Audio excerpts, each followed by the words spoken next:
За ингээд та бүхний өнөөдрийн амгалан айлтгая. Манай орон нутгийн хэвлэл мэдээллийн ажилтнууд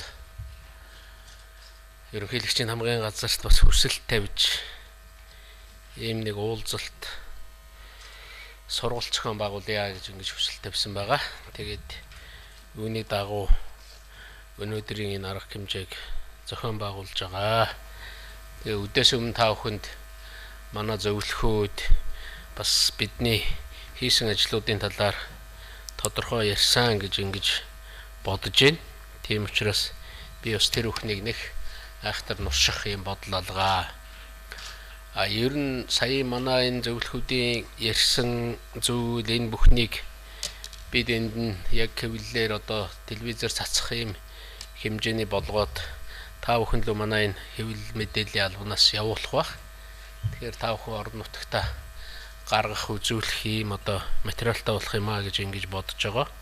Мөн одоо миний ярих гэж байгаа асуудлаар бас асуудлыг бас тусад нь ингээд хэвлэлээр дамжуулах юм боломжтой болгоод явуулнаа гэдгийг бас хэлье гэж ингэж бодож байна. Тэгэхээр Улаанбаатараас та бүхэн бол нэлээд олцтой буцах нэ гэж ингэж хэлж болох байхаа гэж бодож байгаа. За ер нь хүмүүс их асуудаг одоо энэ ерөнхийлөгчийн албан тушаал гэдэг бол манад зарим нь бол эрх мэдэл нь хитрхи хитэрлээ. Аль эсвэл одоо эрх мэдэл нь тааруу байна гэдэг ингэж боддог. Ер нь хуучин инерцээр хамгийн том дарга гэдэг юм уу одоо дээр нь байгаа хүн л бүх асуудлыг шийдэх ёстой гэсэн нэг ийм ойлголт байдаг. Гэхдээ яг ингээд цаг хугацаа явах тусам бас ерөнхийлөгч ямар асуудал шийддэг үү, засгийн газар нь ямар асуудал шийддэг үү, их хурл юу шийдэх үү, орон нутгийн удирдлагууд юу шийдэх үү гэдгийг хүмүүс бол сайн ойлголттой болж эхэлж байгаа. Би зүгээр эндээс хүмүүсийн асуудаг яг ерөнхийлөгчийн эрхтэй холбоотой үндсэн хуулинд нэг 12 дээр нэмэх нь 3 заалт байдгийн. Тэгээд тэр нь бас дотроо цаашаа задрах юм боломжтой. Тэгээд тэр ерөнхийлөгчийн эрх мэдэлтэй холбоотой заалтан дотроос хүмүүсийн хамгийн их сайн мэддэг заалт бол одоо улсын их хурлтай холбоотой нь улсын их хурлаас гарсан шийдвэрт хориг тавих гэсэн ийм заалт байгаа. Өмнөх манай ерөнхийлөгчөөр ажиллаж байсан улсуудыг ингээд аваад үзэхэд энэ хориг тавих энэ эрх мэдлийг бол нэлээд сайн хэрэгжүүлж исэн байдаг. Миний барьсан бодлого бол нэгэнт одоо ард түмний төлөөлөл болоод сонгогдоод ороод ирсэн энэ хүмүүс маань асуудлаа шийдэж яхад бас тэр бүр хориг тавиад ах шаардлагагүй гэсэн ийм л одоо байр суурийг баримталдаг. Нэг удаа нэг авилга албан тушаалын хэрэгтэй холбоотой тодорхой одоо хэрэгүүдийг оруулж өршөөлийн хуулинд оруулах гэхэд энэ дээр нэг хориг тавьж нэлээд шүүгэн болж ирснийг та бүхэн мэдж байгаа байх. Тэгэхээр зүгээр яг энэ 8 жилийн хугацаанд юм аль эсвэл 4 жилээр тооцоод үзэх юм бол хамгийн бага энэ эрх мэдлийг хэрэгэлсэн ийм одоо тоо гардгийг. За нөгөө талаас засгийн газар руу хандсан бас нэг ажил бол ер нь ерөнхийлөгч зарлиг гаргах эрхтэй хуулинд нийцүүлж гэхдээ засгийн газартай холбоотой гэдэг юм уу төрийн захиргааны байгууллагатай холбоотой ямар нэгэн оролцоо шаардсан үг өгүүлбэр орсон л байх юм бол тэн дээр заавал ерөнхий сайд гараа өсгөхөд зурдаг. Бүр засгийн газрын хуралд танилцуулдаг. Тэгээд засгийн газрын хуралд танилцуулаад засгийн газар дэмжих юм бол ерөнхий сайд гараа өсгөхөд зурж ингэж зарлиг гардаг. Энэ бас нэг үгээр хэлбэл цаанаасаа хамааралтай ийм зүйл байна. Өөр нэг хүмүүсийн их сайн мэддэг зүйл бол их хурлд ерөнхийлөгч талаараа оролцдог, мэдээлэл хийдэг, санал оруулдаг гэсэн нэг ийм ойлголт бий. Нөгөө талд нь хуучин үндсэн хуулинд байсан заалт бол ерөнхий сайдыг олон хулсан нам юм уу олуулаа ингэж хэлэлцээ дэвшүүлээд ирэхэд ерөнхийлөгч оруулах уугүй юу, аль эсвэл засгийн газрын гишүүнийг оруулах уугүй юу, ийм яамтай байх юм байна бүрэлдэхүүний асуудлыг шийдэхэд шууд буцаадаг ийм эрх мэдэлтэй байсан. Тэгээд үндсэн хуулинд өөрчлөлт орсноор энэ эрх мэдэл алга болсон. Одоо шууд дамжуулдаг л болж байгаа. Ерөнхий сайдаар ямар ч хүн гараад ирсэн 5 хоногийн дотор улсын их хурлд оруулна л гэж. Хэрвээ оруулахгүй л ерөнхийлөгч үндсэн хууль зөрчсөн бол засгийн газрын бүтц бүрэлдэхүүн ороод ирэхэд энэ яам хэрэгтэй, энэ яам хэрэггүй гэдэг ингээд санал тавиад бичгээр ирнэ голдуу хариулдаг. Та бүхний бас их сонсдог зүйл бол засгийн газрын гишүүний албан тушаалыг их хурлын албан гишүүний албан тушаалтай хашжуулахгүй гэдэг асуудлыг үргэлж тавьдаг. Ийм учраас дэмжихгүй гэдэг цаас өгдөг. Дэмжихгүй гэдэг цаасыг хараад ерөнхийлөгчөөс бичиг ирсэн. Оруулж яах гэж шууд оруулаа батлуулдаг. Тэгэхээр энэ бол эрх мэдэл гэхээсээ зүгээр нэг юм дамжлагын хэлбэртэй болж хувирсан ийм зүйл байна. Ер нь хинээс ч хамааралгүй нэг хэрэгжүүлдэг 3 ийм эрх мэдэл чиглэл бол энэ улсын цол одон медаль олгодог, уучлал үзүүлдэг, гадны иргэнийг одоо хэрвээ Монгол улсын иргэн харьяат болыг бол болгодог, харьяатаас хасдаг. Гэхдээ л тэр цол одон медаль гэдэг юм уу, иргэдийн хурал бусад газраараа дамжиж орж ирдэг, цэргийн цол гэхэд бүр одоо засгийн газраар дамжиж, засгийн газрын хуралдаа дээр яриаг бол ерөнхийлөгч олгож чадхаа болцсон юм л зүйл л дээ. Иймэрхүү байдлаар зохицуулалт ингэж явдгиймаа гэдгийг энд бас хэлэх нь зөв байх. Ингээд аваад үзэх юм бол нэг 2-2-3 гэдэг нэг иймэрхүү эрх мэдэл байгаа. Элчин сайдыг томилох, гадаадын элчин сайдын жуух хүчгийг хүлээж авнаа л гэдэг. Яг үүндээ бол үндсэн хуулийн дээр юу гэж заасан байдгийг бол улсын их хурлаа зөвшөлдсөн томилно гэж байгаа ерөнхийлөгч. Гэтэл одоо хуулинд юу гэж заасан бэ гэхээр засгийн газрын хурлаар оруулаад тэгээд гадаад харилцааны сайд их л санал гаргаад засгийн газрын хурлаар оруулаад засгийн газрын хурлаар дэмжих юм бол ерөнхийлөгчд авчирж өгдөг, ерөнхийлөгч бол их хурл руу оруулдаг л үүрэгтэй болж байгаа. Дахиад ерөнхийлөгчийн одоо тэр оруулах эрх мэдэл тэр зүйл дээр иймэрхүү асуудлууд гарч ирдэг. Тэгэхээр дахиад нэг юм дамжуулах гэлбэртэй ёслолын шинжтэй үйл ажиллагаа болж байгаа. Үндэсний аюулгүй байдлын зөвлөлийг тэргүүлнэ гэдэг. Үндэсний аюулгүй байдлын зөвлөлт цуглахаараа хуралдаад шийдвэр гаргах юм бол зөвлөмж гаргадаг. Зарим хүмүүсийн ойлголтоор бол тэр зөвлөмжийг хэрэгжүүлж болно, хэрэгжүүлэхгүй ч байж болно гэсэн юм ойлголттой байдаг. Ер нь иймэрхүү ойлголт бол нэлээд түгээмэл, яг шийдвэр гаргадаг. Уг нь бол хуулинд заасан үндэсний аюулгүй байдлын зөвлөмжийг бүх шатанд хэрэгжүүлж явах ёстой л. Зэвсэг түвшний ерөнхий командлагч гэж заадаг. Гэтэл зэвсэг түвшний ерөнхий командлагчийн хувьд энэ бол эрх биш, нөгөө талаасаа үүрэг болж хувирдаг. Ер нь тэр цэргийн холбогдлолтоо, зэвсэг түвшний холбогдлолтоо, батлан хамгаалахын холбогдлолтоо бүхэл хууль тогтоомжуудыг санаачилж оруулах, тэр хуулийн төслүүд дээр ажиллах ийм үүрэг болж хувирж явах жишээтэй л байгаа юм. Нөгөө талаас ерөнхийлөгчийн бүрэн эрх дотор одоо нэр төрийн хэрэг гэж үзэж болохоор бас нэг хоёр заалт байгаа юм. Монгол улсын төрийн тэргүүн, тэгээ улсаа одоо бүрэн эрхтэйгээр төлөөлөх хэрэгтэй гэж. Энэ бол одоо аль хүн бүхэнд олдоод байхгүй юм ховор хов тавилан их өндөр үүрэг хариуцлага байгаа. Ийм зүйл. Нэг энэ бүх эрхүүдээс эдлээгүй, ерөөсөө хэрэгжүүлээгүй 3 эрх. Дээр нь нэмээд бас нэг зүйл байдаг. Тэр нь жишээлбэл онц байдал зарлана гэдэг. Энэ бол 8 жилийн хугацаанд ийм зүйл гарсангүй. Дайны байдал зарланаа ерөнхийлөгч гэдэг гараагүй. Цэрэг хөдлөгнөө гэж байгаа. Энэ зүйл бол гараагүй. Мөн одоо гадны иргэнд орогнох эрх олгоно гэсэн зүйл байдаг. Энэ нь бол гараагүй. За нэг иймэрхүү. Тэгэхээр та бүхэн бол ер нь ямар шуухан ажил үүрэг гүйцэтгэдэг хүн бэ гэдэг талаас нь бол ерөнхийдөө ойлголтыг авсан байхаа гэж ингэж бодож байгаа. Өнгөрсөн хугацаанд үйл ажиллагаа чиглүүлж ирсэн ажил гэх юм бол нэг 5 чиглэлд чиглүүлж ингэж ажиллаж байгаа. Тэгээ зарим хэвлэл мэдээллийн хэрэгслийн зүгээс бидэнд санал тавиад ерөөсөө ерөнхийлөгчийн ажлын тайлан зөвхөн их хурл дээр нэг сонсдог биш. Ард нийтээрээ сонсё. Тэр хүмүүс янз бүрийн одоо сонголтоор хурч ирээд түүнийг сонсоод дүнгээ тавья гэдэг нэг ийм үйл ажиллагаа явж байгаа. Ер нь хүмүүс сонсоод байхад үнэхээр их ажил хийцсэн юм байна. Бид нар мэддэггүй юм байна штэ гэсэн ийм хандлага бол нэлээд илэрч гарч ирдэг.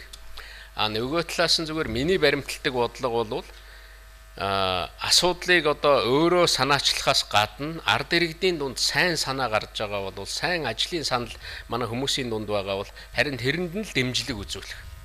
Нэгэнт ерөнхийлөгч эрх мэдэл одоо түрүүчийн хэлснээр ийм тодорхой хязгаарлалтууд байдаг учраас хүмүүсийн гаргаж байгаа тэр санаачлагад дэмжлэг үзүүлж ажиллах нь ер нь их чухал юм аа гэж ингэж боддог. Өмнө нь бид нар гадаад бодлогын асуудлаар ярьж явах надаас нэг хүн босч асууж байсан. За та яг энэ гадаад бодлого дээр ингээд хамгийн онцлог гэдэг юм уу? Хамгийн их амжилттай болсон 5 зүйлийг хэлж өгөөч гэж. Тэгээд ингээд эргэцүүлээд бодоход бол үнэхээр одоо ийм асуудлыг гаргаж хэлэх юм бүрэн боломж байгаа.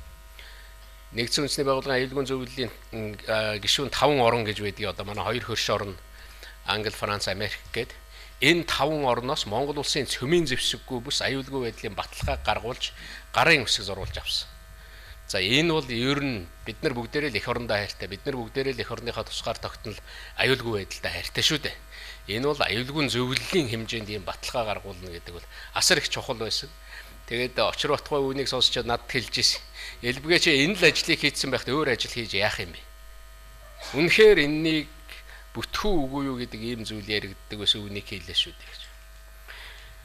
Өөр нэг зүйл бол их шуугантай байсан одоо ч хүмүүс тэгээ бас мартаад эхэлдэг. Цөмийн хог хаягдал Монголд булчлах юм ин булчлахгүй юм гин гээл одоо манай хэвлэлийнхэн ярьдаг цуглаан жагсаал болдог байсан. 2012 онд зарлиг гаргаад Монгол улсын нутаг дэвсгэр дээр ямар нэгэн гадны одоо авчирсан юм цөмийн хог хаягдлыг булчлахгүй, байрлуулахгүй, тээвэрлж өнгөрүүлэхгүй гэдэг зарлиг гаргаад олон нийтэд мэдээлсэн. Түүнийг Нүүбийн ерөнхий ассамблеийн хурал дээр би очиж бүр дэлхийн нийтэд зарласан. Одоо энэ асуудлаар Монгол улсыг шахдаг, одоо дарамталдаг гэдэг юм уу хүнд байдалд оруулдаг ийм зүйл бол алга болж манай улсын ерөнхийлөгч дэлхий дахин зарлалцаа наадах. Бид нар ийм бодлоготой болсон. Дахиад энэ бол эргээд Монголын одоо аюулгүй байдалд их чухал зүйл. Ер нь би энэ цөмийн хог хаягдал, цөмийн янз бүрийн ийм зүйл Монголоос хол байсан дээр л гэж боддог яг ийм одоо хатуу үзэл баримталтай хүн байгаа. Энэ дээр бол 100% тийм баталгаа бол байхгүй. Одоо өнөөдөр янз бүрээр сайхан ярьж байгаа л ороод ирдэг. Дараа нь ямар нэгэн үр дагавар гарахад бол энэ Монголын одоо ард иргэдийн аюулгүй байдал оршин тогтнохч хүртэл нөлөөлж магадгүй ийм айхтар зүйлтэй. Европын аюулгүй байдал хамтын ажиллагааны байгууллага гэж Европын улсуудын байгууллага байдгийг. Та нар нэрнээс нь сонсож байгаа аюулгүй байдал хамтын ажиллагааны байгууллага. Монгол тэрэнд явсаар байгаад бусад твээс элсүүлж болдог л доо. Тэгэх юм бол тэр хамтын ажиллагааны байгууллага аюулгүй байдлын байгууллагын гишүүн орнууд тухайн орны аюулгүй байдлын төлөө хариуцлага хүлээдэг. 2012 онд Монгол санаачилж гүйсээр байгаад Монгол улс 52 дахь гишүүн нь болсон.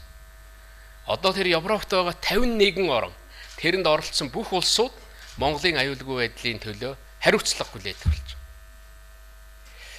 Ер нь 100 жилийн өмнө 1911 онд л Богд хаан маань гарч ирээл тусгаар тогтнолоо гаргаад одоо тунхаглаад манжаас Монгол улс салаад тусгаар тогтнолоо олж авал цаашаа алхахад л хамгийн түрүүн л 8-9 орны жагсаалт гаргаад захиа явуулж исэн шүү дээ. Бидний энэ бие даасан байдлыг нэг хүлээн зөвшөөрөөч, бидэнтэй нэг холбоо тогтоогооч гэж. Яг үүнийг бодоход бол өнөөдөр бол үнэхээр Монгол бол гайхамшигтай амжилтанд хүрлээ л дээ. Бидний бас нэг амбицтай зорилго байдаг. Нэгдсэн үндэсний байгууллагын гишүүн бүх оронтой дипломат харилцаа тогтооно гэж. Ер нь ийм зорилго тавиад асар өндөр түвшинд хүрсэн улс бол цөөхөн шүү. Одоо 186, 187 отох руугаа явж байгаа. Нэг үе бид нар 60 оронтой дипломат харилцаатай, 100 оронтой дипломат харилцаатай, одоо 186. Дэлхийд дээр Нүүбийн гишүүн орон гэхэд 205 л байгаа.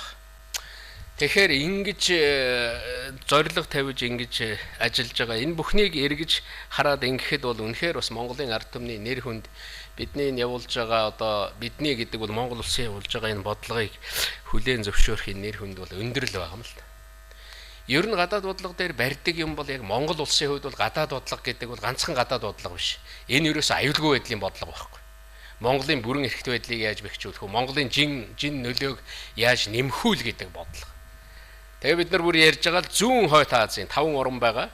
Одоо Орос, Хятад, 2 Солонгос, Япон, тэгээд Монгол ороод ингэж явдаг. 6 орн. Тэгээд энэ дээр аюулгүй байдлын асуудлаар Улаанбаатарын яриа хэлцээ гэл. Японы талаас, Хойд Солонгосын талаас уулзалт яриа хэлцээрээ хийж чадахгүй байхад бид нар Улаанбаатарт яг үннийг хэлэхэд энэ байшинд бид нар уулзалтыг хийлгээл 3-4 хоног уулзуулаад яриулаад буцааж илсэн. Энэ асуудлаар тухайн улс орнуудын буюу сонирхсон улс орнуудын одоо маш том хэмжээний төлөөлөгчд, судлаачд Улаанбаатарт ирж жил бүхэн хуралддаг болсон. Энэ эргээл Монголын тэр бид нар нэг хамаарлал нэмж аммаар. Дээр үед нэг юм онгой байдаг байсан. Монгол бол хамгийн их тусгаар тогтносон бие даасан орн. Ягаад гэвэл Монголоос юу ч хамаардаггүй гэж. Энэ бол хамгийн аюултай байхгүй. Юу ч хамаардаггүй байх юм бол энэ бол Монголын тусгаар тогтнол аюулгүй байдал яг 100% баталгаагүй байна гэсэн. Монголын оролцоо оруулж байгаа хөв нэмрийг л хүн хүндэтгэл байх юм бол энэ бол их чухал одоо ийм үйлс юм л. Би ингээд 4 зүйл хэллээ. 3 дахь зүйл ер нь би бол Монгол улсыг жижиг улс гэж боддоггүй. Монгол улс бол том орн. Гэхдээ бид нар зарим нь бол жижиг улс гэж хардаг. Тийм учраас бид нар ер нь том бодлого гаргаж, том тоглогч болохын төлөө нэлээд томоохон бараг боломжгүй саналуудыг хэрэгжүүлэхийн төлөө явах ёстой юм байна. Хэдэн мянган жил бид нар хоёр хөрштэйгөө Орос, Хятад гээд ингээд оршиход хэдэн зуун жилээр тоолж болно. 3 орны төрийн тэргүү нэг ширээний ард уулзсан түүх ерөөсөө байдгүй юм байна. Тэр дээр үед одоо хаан юу байдгийг тийм байсан үед ч гэсэн байхгүй. Тэгээд энэ асуудлыг санаачлаад ингээд явсан. Яг Оросын холбооны улсын ерөнхийлөгч, Бүгд найрамд Хятад улсын дарга, Монгол улсын ерөнхийлөгч ингээ гурвуулаа нэг ширээний хажууд гурвуулаа суугаад тэгээд гурван талынхаа юмыг ярьдаг. Бидний гаргаж байгаа бол дэлхий дээр энэ хоёр том орны дунд ганцхан орн бүтнээрээ ганцхан орн оршиж байгаа. Тэр нь Монгол улс. Бид нар бол хоёр талаараа та бүхэнтэй яриа хэлцэл хийж чадна. Гэхдээ л гурвуулаа суугаад ярмаар юм байх юм. Наад зах нь төмөр зам, наад зах нь дамжин өнгөрөх тээврийн асуудал байгаад байна. Тэгсээр байгаад хамгийн сүүлийн уулзалтаар гайхамшигтай амжилтанд хүрсэн шүү дээ. Энэ гурвыг гурвуулангийн холбосон эдийн засгийн коридор бий болгоё. Тэгээд энэ дээр гурван талаас гурван улс Монголоос оруулаад бусад хоёр орноос оруулаад 32 төсөл байна. Ингээл Монгол хамааралтай болоод Монгол холбогдоод бүс нутгийн тэр дэд үтчид холбогдоод явах юм бол Монгол бол орхигдохгүй, Монгол бол ганцаардахгүй юм л да. Тэгэхээр энэ дээр бас нэг зүйлийг та бүхэн ойлгох хэрэгтэй. Бидний энэ хэрэгжүүлэх гэж байгаа бол Монгол улсын л бодлого. Энэ бол энэнийг заавал хэн нэгэн хүний нэртэй холбох хэрэггүй. Хэн нэгэн хүний нэртэй холбох юм бол тэр бодлогыг унгах, улс төржүүлэх янз бүрийн одоо тийм буруу зөрүү хандлагууд гардаг. Энэ ингээ соёл болоод бодлого болоод тогтчих ёстой. Иймэрхүү зүйлүүдийг та нарт хэлсэн байх. Дараачийн нэг миний анхаарсан асуудал бол ерөөсөө энэ Монголын төлөө энэ үйл ажиллагаа, Монголын дархлааг бэхжүүлэх. Одоо энд юу ордгийн бэхээр Монгол хэл бичиг, соёл, Монголын өв соёл, Монгол хүн, Монгол судлал гэдэг, Монголын түүх гэдэг. Тэгэхэд одоо аваад үзэхэд нэг 120 гаруй ажил яг хэрэгжээд үр дүн гарч ирэхэд тэрний 30 гаруй нь энтэй л холбоотой байна. Миний нэг баримталтыг юм болвол ерөөсөө Монгол өөрийн бүтээсэн гайхамшигтай түүхтэй, гайхамшигтай соёлтой. Эннийгээ бид нар ард түмэндээ, үр хүүхдүүдэд, хойч үедээ ойлгуулах хэрэгтэй. Монгол гэдгээрээ бид нар бахархах ёстой. Монгол гэдэг газар одоо манай улсын газар нутаг хүртэл гайхамшигтай шүү дээ. Ерөөсөө тэр байж болох тэр газар зүүн одоо тэр онцлог бүхний тастаа давчраа байгуулсан юм шиг. Говьтой бол говьтой, талтай бол талтай, өндөр алтан уултай бол уултай, модтой бол модтой, гол мөрөн уул одоо уул устаа бол устаа. Тэгээд тэнд амьдарч байгаа хүмүүс нь бас тийм гайхамшигтай соёлтой, гайхамшигтай юм өв уламжилалтай, гайхамшигтай түүхтэй. Тийм учраас эхний зорилго бол ерөөсөө Монгол хүнийг Монголдоо хайртай л болгох. Монгол хайртай болно гэдэг бол зүгээр гарч ирээд улс төрийн өнгөөр юм уу янз бүрийн өнгөөр янз бүрийн зүйл ярихын нэр биш л дээ. Эннийгээ үр хүүхэд хойч үедээ төрн хүртэл энэ бүхнийгээ өвлүүлэх бодлого явуулах. Эндээс би нэг жишээ авахад Монгол судлал. Би бол үнэхээр баярлж ирсэн. Монгол судлаачид жилдээ 5 жилд нэг удаа Улаанбаатар төрж хурал хийдэг. Тэгэхэд 400-аас 500 гадаадын эрдэмтэн ирээд бүгд рүү ингээд одоо та бүхэн яг адилхан очиод ярилцлага авах гэд бүгдээр монголоор ярьж байгаа шүү дээ. Гайхамшигтай биз? Бүгд монголоор яриа. Тэр Монголын нуус товч, Монголын бахархлуудын тухай, өөрийн судалдаг зүйлүүдийнхаа тухай. Энэ Монголын судлалын гол төв бол Монгол бишээ, манай энд байна гэж хэлдэг тийм улс бий л дээ. Тийм бодлого явуулах гэж оролддог. А бид нар бол Монголд байгаа юм шүү. Гал голомт нь Монгол юм аа. Монгол улс бие даасан тусгаар тогтносон Монгол улс юм аа гэж. Бид бол энэ бодлогыг үргэлжил барьж явах ёстой. Барих ёстой бодлого, зогсох ёстой байр суурин дээр зогсдол байж л чадах хэрэгтэй байгаа юм л. Тэгэхээр энэ зүйлд Монгол улсын ерөнхийлөгч анхаарал хандуулахгүй бол өөр ямар зүйлд анхаарал хандуулах вэ? Энд тий асуултууд бичгээр ирж байна. Та бүхэн бичгээр зарим зүйлээ явуулж иж болно. Гурав дахь миний чиглэл бол энэ хууль шүүхийн одоо байгууллагын шинжилэл энэ чиглэлд явуулсан. Ер нь ямар нэгэн юм хөндлөнгөөс харагдж ижил дүн гарч идэг. 2011 онд Монгол улсын авилгын индекс 120 байсан шүү дээ. Энэ явсаар байгаа 72 болж буусан. 12 оноос хойш харамсалтай 16 оны их хурлын сонгуулийн дараагаар 16 оны эцсээр Монголын авилгын индекс муудаж гарсан. Би энэ тухай их хурл дээр хэлсэн та бүхэн сонссон л байна. Энэ нэг юм хэлээл байгаа. Ер нь ямар л нөхцөл байдал Монголд бий болж магадгүй. Авилга гэдэг нэг хэцүү юм л да. Ягуугаараа хэцүү байдгийн гэхээр яг нөгөө хүүхдийнхээ одоо живхийг өглөө бүхэн сольдог шиг өглөө бүхэн өдөр бүхэн энэ тухай ярьж өдөр бүхэн энд одоо энэ чиглэлээр сэргийлэх чиглэлд ажил явуулдаг байгууллагууд бүгд л анхаарч явахгүй болдгоо. Яг хогийн ургамал шиг яг одоо хадан дээр ургаж байгаа хөгж шиг ингээл барзаагаал гараад ирдэг. Тэгээ төвөндөө дасдаг. Нэг их зовлон байна. Шудраг ёсхээр бүгд л манайхан ч гараа өргөөд л цуглаан хийгээд л асуудал тавиад байдаг. Яг үндэ бол авилгалтаа тэмцэн шудраг шиг тогтооно гэдэг бол хамгийн хэцүү ажил. Би хэлдэг. Төрийн албан хаагч болоо чи шалгалт өгөх гэж байгаа бол авилгалтаа тэмцэж чадчих байгаа бол шалгалтаа давж гин гэж бод. Түүнээс биш хэн ч гэсэн нэг сандал бөглөө сууж чадна шүү дээ. Хэн ч гэсэн нэг хүмүүсийн төлсөн татварыг хуваагаад аймагуд руу явуулж чадна. Энэ хэн ч хэн ч гэсэн нэг өөрийн таньдаг нам мамын юугаараа томилгоо хийж чадна. Хэн ч харин ард түмний мөнгнөөс хулгайлсан байх юм бол хэний ч өөдөөс араа чи боль хой зогсоо наадгаа шалга гэж хэлж чаддаг энэ чадвар бол ер нь байдаг юм доо. Ер нь улс төрчдийн барьж авах дуртай сэдв гэж байдаг, барьж авах дургу тойрдог сэдв гэж байдаг. Зүгээр миний онцлог бол улс төрчдийн барьж авах дургу тэр сэдв рүү л явах гэж үздэг. Төрчин том байна. Шилэн данстай байх хэрэгтэй. Та нар шилэн дансны хуулийг засгийн газар санаачилж оруулна гэж бодож байна. Хизээч оруулахгүй. 3 жил үзчихээж 4 удаа тэр хууль буцчихээж нэг юм гарсан шүү дээ. Тэгээ гарахтаа бас муутгаж гаргасан л дээ. Одоо бол сонголтоор хэрэгжүүлж байгаа.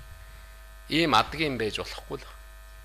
Тэгээ хамгийн хэцүү юм нь юу вэ гэхээр нөгөө ард иргэд маань нөгөө авилгачид нөгөө хэрэг нь сөхөж байгаа улсын тархи угаалтанд ороод тэгэл эргээл бүгдээр өрөвдөж эхэлдэг. Бэ бурхан минь. Ямар сайхан хүн байсан юм бэ? Энэний чинь ийм муухай юм руу хийх гэж байна гэл. Тэнд нөгөө хуулийнхан тэнд явж байгаа бүх улс тэр зүрх зориг нь мохдог. Ийм байдлаар бол Монгол улсын сайхан хөгжил дэвшлийн тухай ярих ямар ч боломжгүй. Уг нь ерөнхийлөгчийн хувьд тэнд сууж байгаа тэр хуулийн байгууллага тэр хэцүү ажил хийж байгаа хүмүүсийг зоригжуулж түүнд нь улс төрийн баталгаа болгож урагшаа зүтгэх л ёстой л да. Хүндрэлтэй байдаг юм уу? Тэгж байгаа л нэг буцдаг. Одоо та бүхэн мэдж байгаа шүү дээ. Ер нь сошиал гэдэг одоо нийтийн мэдээлэл байна. Бүгдээрээ л одоо бараг сэтгүүлчд болчихлоо шүү дээ. Өмнө нь 30 сэтгүүлчтэй л орон байсан биз дээ. Социализмын үед. Одоо 3 сая сэтгүүлчтэй орон боллоо шүү дээ. Тэ? Тийм байгаа биз дээ. Ийм орныг удирдна, ийм оронд амьдрна. Тэгээд ажил хийн. Тэгээд нийгтийн дэмжлэг авах хэцүү шүү дээ. Амаргүй шүү. Цаашаа энэ байдал улам явна. Миний нэг боддог зүйл бол энэ байдлыг хадгалах ёстой л гэж боддог. Зарим оронд бол энэ бүхэн бол бүр хаалттай. Нэг тодорхой үг оруулахад л ерөөсө бүх тэр интернет нь хаагдж яадаг, бүгдээрээ тэр лөө орсон тийм одоо зүйл хэрэгэлсэн хүн шууд шоронд явдаг, хэрэг хүлээдэг одоо тийм л байгаа шүү дээ. Монгол улсын нэг давуу тал бол нэг ганц ерөнхийлөгчтэй, ганц мундаг удирдагчтай байх биш. 3 сая иргэн л чадвартай сайн байх л асуудал чухал юм аа л гэж ингэж бодоод байгаа. Шүүхийн чиглэлээр явсан зүйлүүдийг та бүхэнд ярьсан байгаа баха. Хууль шүүхийн байгууллагын авилгалтаа тэмцэх шударга шиг бэхжүүлэх. Нэг юмыг ойлгох хэрэгтэй. Нэг хүн гарч ирээд бүх юмыг бэхжүүлээд гой болгоно гэж хязгаарч байхгүй. Шинэ үеийн улс төрчид орж ирлээ. Тэр улсууд дахиад өмнөх явж исэн улсынхаа алдааг давтдаг байхгүй. Одоо та нар үр хүүхдтээрээ л аваад үзэлт. Яг та нарын залуудаа гаргаж исэн алдааг таны хүү давтчихлаа байгаа. Таны охин давтсан шүү дээ.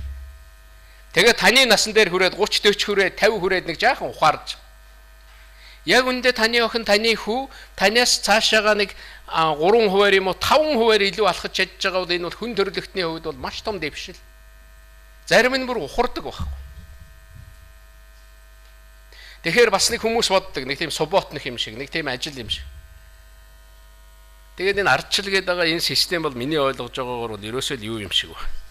Нийгмээ яаж амжилттай сайн зохион байгуулах вэ гэдэг л систем юм шиг байна. Энд нэг асуулт байна. Энэ таны хамгийн их хэл амтаа шийдсэн асуудал юу вэ гэж.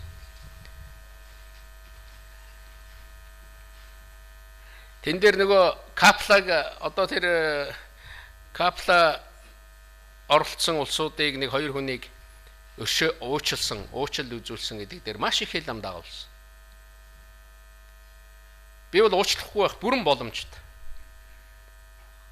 Гэтэл Монголд зүгээр л хөрөнгө оруулаад тэнд ажиллаж исэн 2 ажилтныг татварын маргаанаар барьж аваад шоронд хийчихлээ.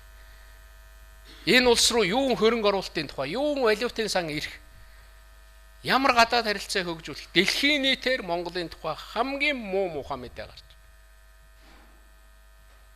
Эннийг шийдэх үгүй юу гэдэг. Ийм л хэцүү асуудлыг, ийм л хэцүү сонголтын өмнө гарч ижил шийдэхээс өөр аргагүй. Эннийг л хийх гэж үгнэ. Энэ дээр эр зөрөг үзүүлэх гэж. Монголын төлөө зодуулдаг бол зодуулах гэж, муу хэлүүлэх бол муу хэлүүлэх гэж л явдаг. Одоо гэтэл энэ бол бүр жишг боллоо. Энэ бол би бол маш сайн зүйл гэж бодож байна. Татварын асуудлаар бизнес эрхлэгчдийг одоо эрүүгийн хуулиар шийтгэдэг явдлыг одоо шинэ эрүүгийн хуулинд хүртэл болж байгаа шүү дээ. Төлөвлөхийн төлөө л явдаг. Ойлголцохын төлөө явдаг. Өнөөдөр хүндрэлтэй байгаа шүү дээ. Энэ хэдэн жил татвараа төлөх нь байтугай цалингаа тавих боломж байхгүй. Та нар мэдж байгаа шүү дээ. Нийгмийн даатгалын шимтгэлээ яайдаа гэж байгаа биз дээ. А гэтэл татварын хэдэн төгрөг төлсөнгүүгээл бүгдийн тэнд нь ажиллаж байгаа сэтгүүлчийн хүртэл шоронд барайл хийгээд байвал яах вэ? Яг энэний сан ямар жишг тогтж байгаа вэ гэхээр мянган Монголын бизнес эрхлэгчид амьдрал авч явж байгаа хүмүүсийг шоронд руу авч явдгүү жишгэл тогтож байгаа. А үүгээр хуулийнхан шүүхийнхэн ч гэсэн одоо тэр жишгийг ойлгож авч байгаа. Ийм хэцүү байдаг байхгүй. Эрдэнтийн 49% гээл тэгж байна. Би хурал дээр орж үг хэлэхгүй зүгээр сууж иж болох л байсан. Эхэнд нь энэ тухай ярихгүй зүгээр сууж иж болох байсан. Энэ дээр миний барьсан байр суурь бол энэний цаан сайн юм байна уу гэдгийг харах гэж оролцсон. Тэр дээргүй муу юм байна уу гэдгийг харах гээд оролдоод явж байгаа тэр бүхэл бүтэн хүчин, бүхэл бүтэн нийгмийн давхарга, бүхэл бүтэн одоо ийм олон хүн байж хахад тэр лөө бол ороод ах ямар ч шаардлагагүй. Сайн юм юу вэ? 49%-ийг Монголдон аваад ирнэ гэж бодох зарим хүний толгойд бол зарим улс төрчийн толгойд бол энэ орохчгүй, багтахчгүй. Бүр амьдд нь орохгүй. Тэгэхэд манай зарим бизнес 49%-ийг аваад ирж болно. Би ер нь очиод аваад ирвэл яадгийг гэж л бодож байгаа. А ийм Монгол амбицийг, ийм Монгол зоригийг л зүгээр дэмжих хэрэг. Хүн хүний нутгаас очиод шороо атгаад ирж байгаа бол, хүн хүний нутгаас очиод банкны хөв аваад ирж байгаа бол, хүн хүний нутгаас очиод тодорхой Монгол руу оруулаад ирж байгаа бол бид нар дандаа гадныхныг харж, гадны мөнгө харж, гадны заавар зөвлөгөө харж суух юм уу? Өөрсдийнхөө чаддаг улсуудаа дэмжих ёстой. Зарим хүмүүс асуудаг үгүй наа чин тэр яах вэ авчирсан дээр нь бүгд л одоо зөвүүл гэж штэ. Хамгийн гол нь санхүүгийн асуудал байна. Тэгээ тэр улсуудаас ингээд асуухаар тэнд зарцуулсан төрийн төсвийн нэг ч төгрөг байхгүй шүү. Энийг худалдаж авахд. Бид 100% хариуцнаа л гэж. Тэр улсууд л 100% хариуцгэл дээ. Тэр 400 сая олж авч чадна уу, олохгүй байх уу? Тэр л орж ямар хэрэг байна. Би бол тэгж л бод. Тэгээ манайхан шалгана гэж явдаг. Энэ нэг ажлын хэсэг байгуулж их хурал дээр одоо танай аймгийн иргэдийн хурал мурал дээр ч айгүй бол тэгдэг баг. Ер нь нэг улс төрчид ажлын хэсэг байгуулад үннийг тогтооно гэж хязээч байдгүй шүү дээ. Тэр бол бүр байхгүй. Уг нь тэр улсын баг хуралд байхдаа л би тэрнийг ойлгож авч ирсэн. За энэ бол бүтдгүй юм байна. Яг өөрийнхөө нүдээр өөрийн зорилготой очиод нэгдлийн шийдвэр гаргадаг. Ийм байж болохгүй л байна. Тэгэхээр мөнгөний ихтэл худалдаа хөгжлийн банк гэдээ аваад үтсэн энэ дээр зөвлөгөө явуулсан. 5 удаа худалдаа хөгжлийн банк бонд босгосон байна шүү дээ. Тэрнийхээ 4-ийг буцаага төлөлдсөн. Монголд ийм банк байна. Монголд ийм санхүүгийн байгууллага байна гэдэг чинь Монголын асар том нэр хүнд байхгүй. Монгол эхнийхээ босгосныг одоо буцаад төлж чадаагүй шүү дээ. Аваад өөрөөр зээлийг зээлээр төлж байгаа шүү дээ. Улс чадваргүй байгаа ч. А гэхэд тэр банк чадж байгаа. А тэгнэ гэдэг бол тэр банкны тэр ойдл бүхнийг ховц өмсдөг бол ойдл бүхнийг олон улсын байгууллага шалгасан л байгаа байхгүй. Юун тэр манай тэр улс төрчид шалгаа. Би зүгээр тэрэнд л илүү итгэж байгаа. Би тэр миний фэйсбүүк дээр бичээд тавьчихсан байгаа. Та бүхэн ороод үзээрэй.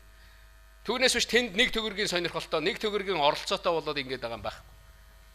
Над тийм ямар ч шаардлага байхгүй. Тэгэхээр Монголд бас нэг ийм энэ олон жил улс төрд явж байхад нэг ийм юм над дүргэл санагддаг. Яг нэг хэрэгтэй үед хэрэгтэй үг гэж байх юм а гэж. Тийм байдаг те. Та нарын амьдралд ч тийм шүү дээ. Нэг хэцүү байдалд ороод явж байхад энэ охин чинь бол уг нь ингэсэн шүү дээ. Та буруу ойлгоод байна шүү дээ. Монголын хувьд хэрэгтэй үед тэр дарлагдсан ардууд болж байгаа бизнесүүдийн хувьд хэрэгтэй үед нь хэрэгтэй үгийг ганц удаа хэлж чадах л хэрэгтэй. Би нэг л бүтээгчтэй дэмжих бодлого гэж бодож байгаа. Хууль зөрчсөн эсхийг их хурл шийддэг байх юм бол энэ 37 он.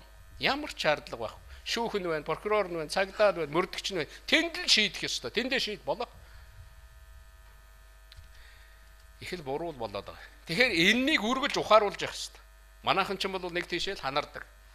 Одоо ингээл жоохон явж байгаа нэрэж буруу болцсон юм уу? Энд ч юу болж байна? Нөгөө нэг 49%-ийн ороод ирсэн тэнлүү шавж ирсэн нөгөө нэг шавж янз бүрийн тэр шахаа махаа хийдэг улсууд нь бүгд үргээд алга болсон шүү дээ. Одоо эргээд бүгдээр ар затал тойроо шавж ийн гэнэ. Тэгэн. Уг нь бол хэд нартайгаа ярьж байгаа л за 33% ард түмэндээ дотроо сайхан энэ хөрөнгийнхаа биержээр дамжуулаад зарыг 33% төрдөө байг, 34% хаанач байдгийг 34% төрдөө байг гэл ингээл шийдэл тэр 33%-аас олж байгаа мөнгөнийхөө 33-д нь ноогдох худалдаж авсан мөнгөний тэр улсууд нөгөөл бүгдээрээ гурван тал болоод хяналт тавиал явах юм бол хамгийн зөв шийдэл. Ийм юмыг ярьж би өнөөдөр энэ тухай огт ярихгүй байж болно. Танай аймагт энэ миний яриа телевизээр гарахад олон хүн дургүйч байж болно. Тийм учраас ийм зүйл ярьж чаддаг, ингэж хэлж чаддаг байх явдал бол би их чухал юм уу гэж ингэж боддог штэ. Өөр нэг зүйл дээр миний урамшуулж зүтгэх гэсэн зүйл бол энэ иргэдийн оролцоо, энэ шууд ардчлал. Би ерөнхийлөгч болоод яг нөгөө гадаа Чингисийн талбай дээр тангараг өргөөд анхудаа гадаа тангараг өргөсөн шүү дээ. Өмнө ардын хурлын танхим тангараг өргөдөг. Тэгээд ороод өрөөрүүгээ яваад орсон. Тэр чин баг чоо болсон гуйгаас хойш суусан өрөө шүү дээ. Зэдэн болгоо Батмунхгуй гэдэг. Тэгээд ороод за энэ өрөөг ерөөсөө иргэний танхим болгоё. Хэдүүлээ нэг соёл бий болгоё. Их хурлаар орох гэж байгаа, энэ тэнд орох гэж байгаа. Одоо энэ аймаг бүхэн иргэний танхимтай болчлоо, сум бүхэн иргэний танхимтай болчлоо. Тэндээ цуглаад бүр зарим сумууд ингээ график гаргацсан. Одоо сая манайхан хөдөө явсан ямар гайхамшигтай ажиллаж байна. Сарын 30 хоногийнх нь 27 дээр нь график гарцсан. Бүгдээрээ сургуулийн цуглаал ярьдаг, аав ээжийн цуглаал ярьдаг. Сургууль дээр хөөхөд гар утастай оруулах үгүй юу гэдгийг суман дээрээ яриад шийдчихэж штт. Болоо штт. Чи аймагтаа тэгжил зохион байгуул. Тэгэх гэж л чамд ирэх өгсөн штт. Тэр эрхийг л эдлүүлэх гэж наад зах нь ороход толгой хоргодоод суугаад юмаа ярьчдаг байртай болъё л гэсэн. Тэгээд тэр ерөнхийлөгчийг албан өрөөг иргэний танхим болгохоос л би ажиллаа хэлж. Аюулгүй зөвлөлийн нарийн бичих суудаг өрөөрөө би өөрөө шилжсэн. Одоо би тэнд л сууж. Би 8 жил тэнд суусан. Энэ ингээл давлгаа болоод явчих. Энэ тухай хинч хууль гаргаагүй. Хинч юу ч гаргаагүй шүү дээ. Мэдж байгаа. Гэтэл Улаанбаатарын бүх хороонд энэ бий боллоо. Ямар сайхан юм бэ? Одоо энэнийг буцаахад бол хэцүү байхгүй. Улсууд цуглаад юмаа ярьдаг л байсан шүү дээ. Болж шүү дээ. Харин одоо энэнийг хуулиар нь баталгаажуулаад ингээл яммаар байгаа. Миний нэг байнгын нэг хэлдэг нэг л үг байдгийг. Хей. Бид нар за улс төрийн эрхийн үүднээс авч үзэх юм бол 90 оны хувьсгал юу болсон юм?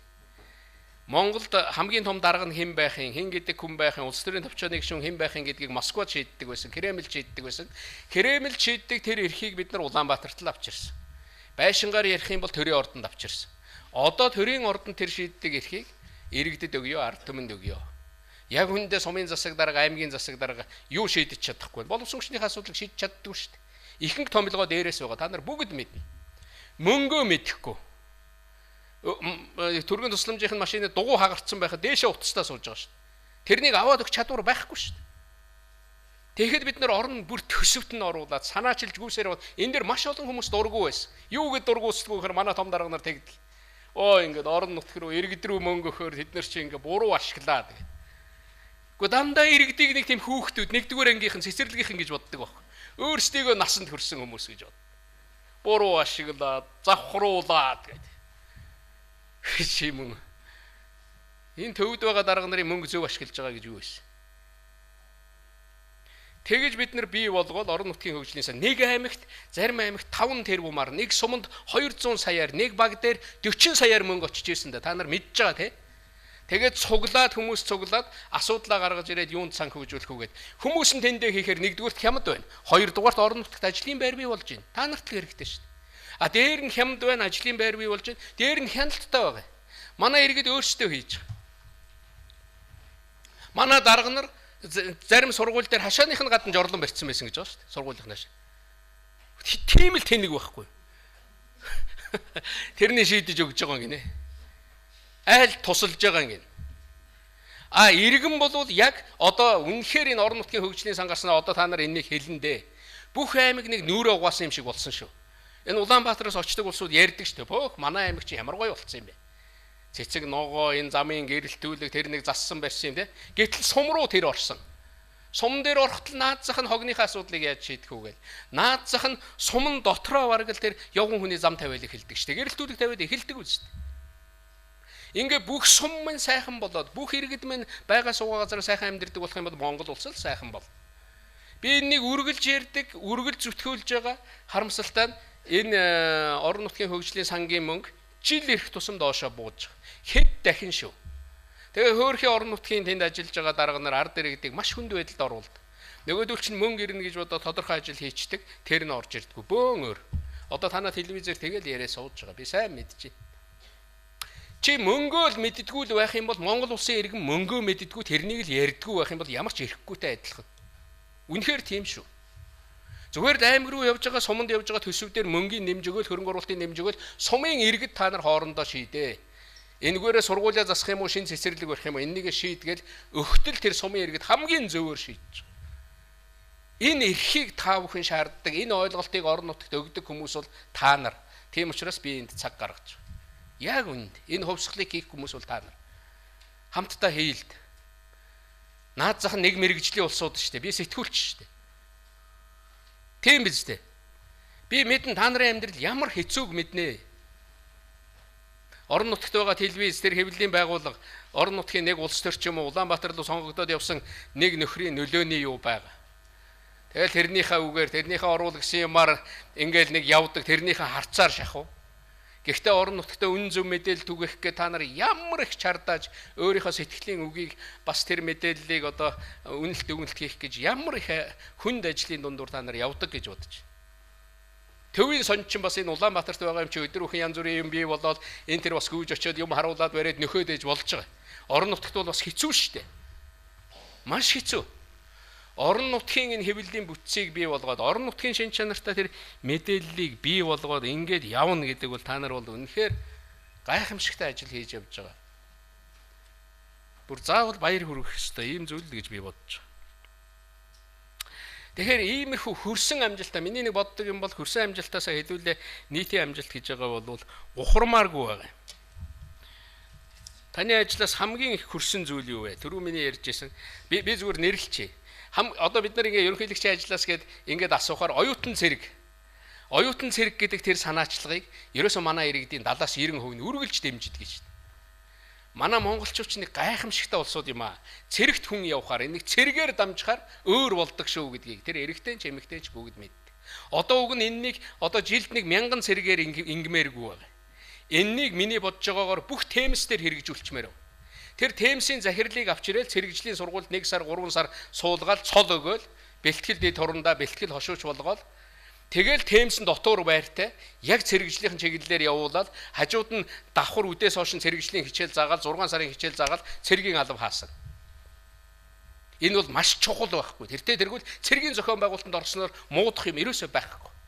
Дунд сургуулиуд дээр бид нэр цэрэгжлийн багш ажиллаулмаар байна те. Дээр үед нөгөө иргэний хамгаалтын багш гэж байдаг байлаа шүү дээ. Монгол улсыг хүмүүс бодоод байдаг. Йоо манай зэвсэгтгүүчийн айрам одоо нэг аюул бол хамгаална гэж.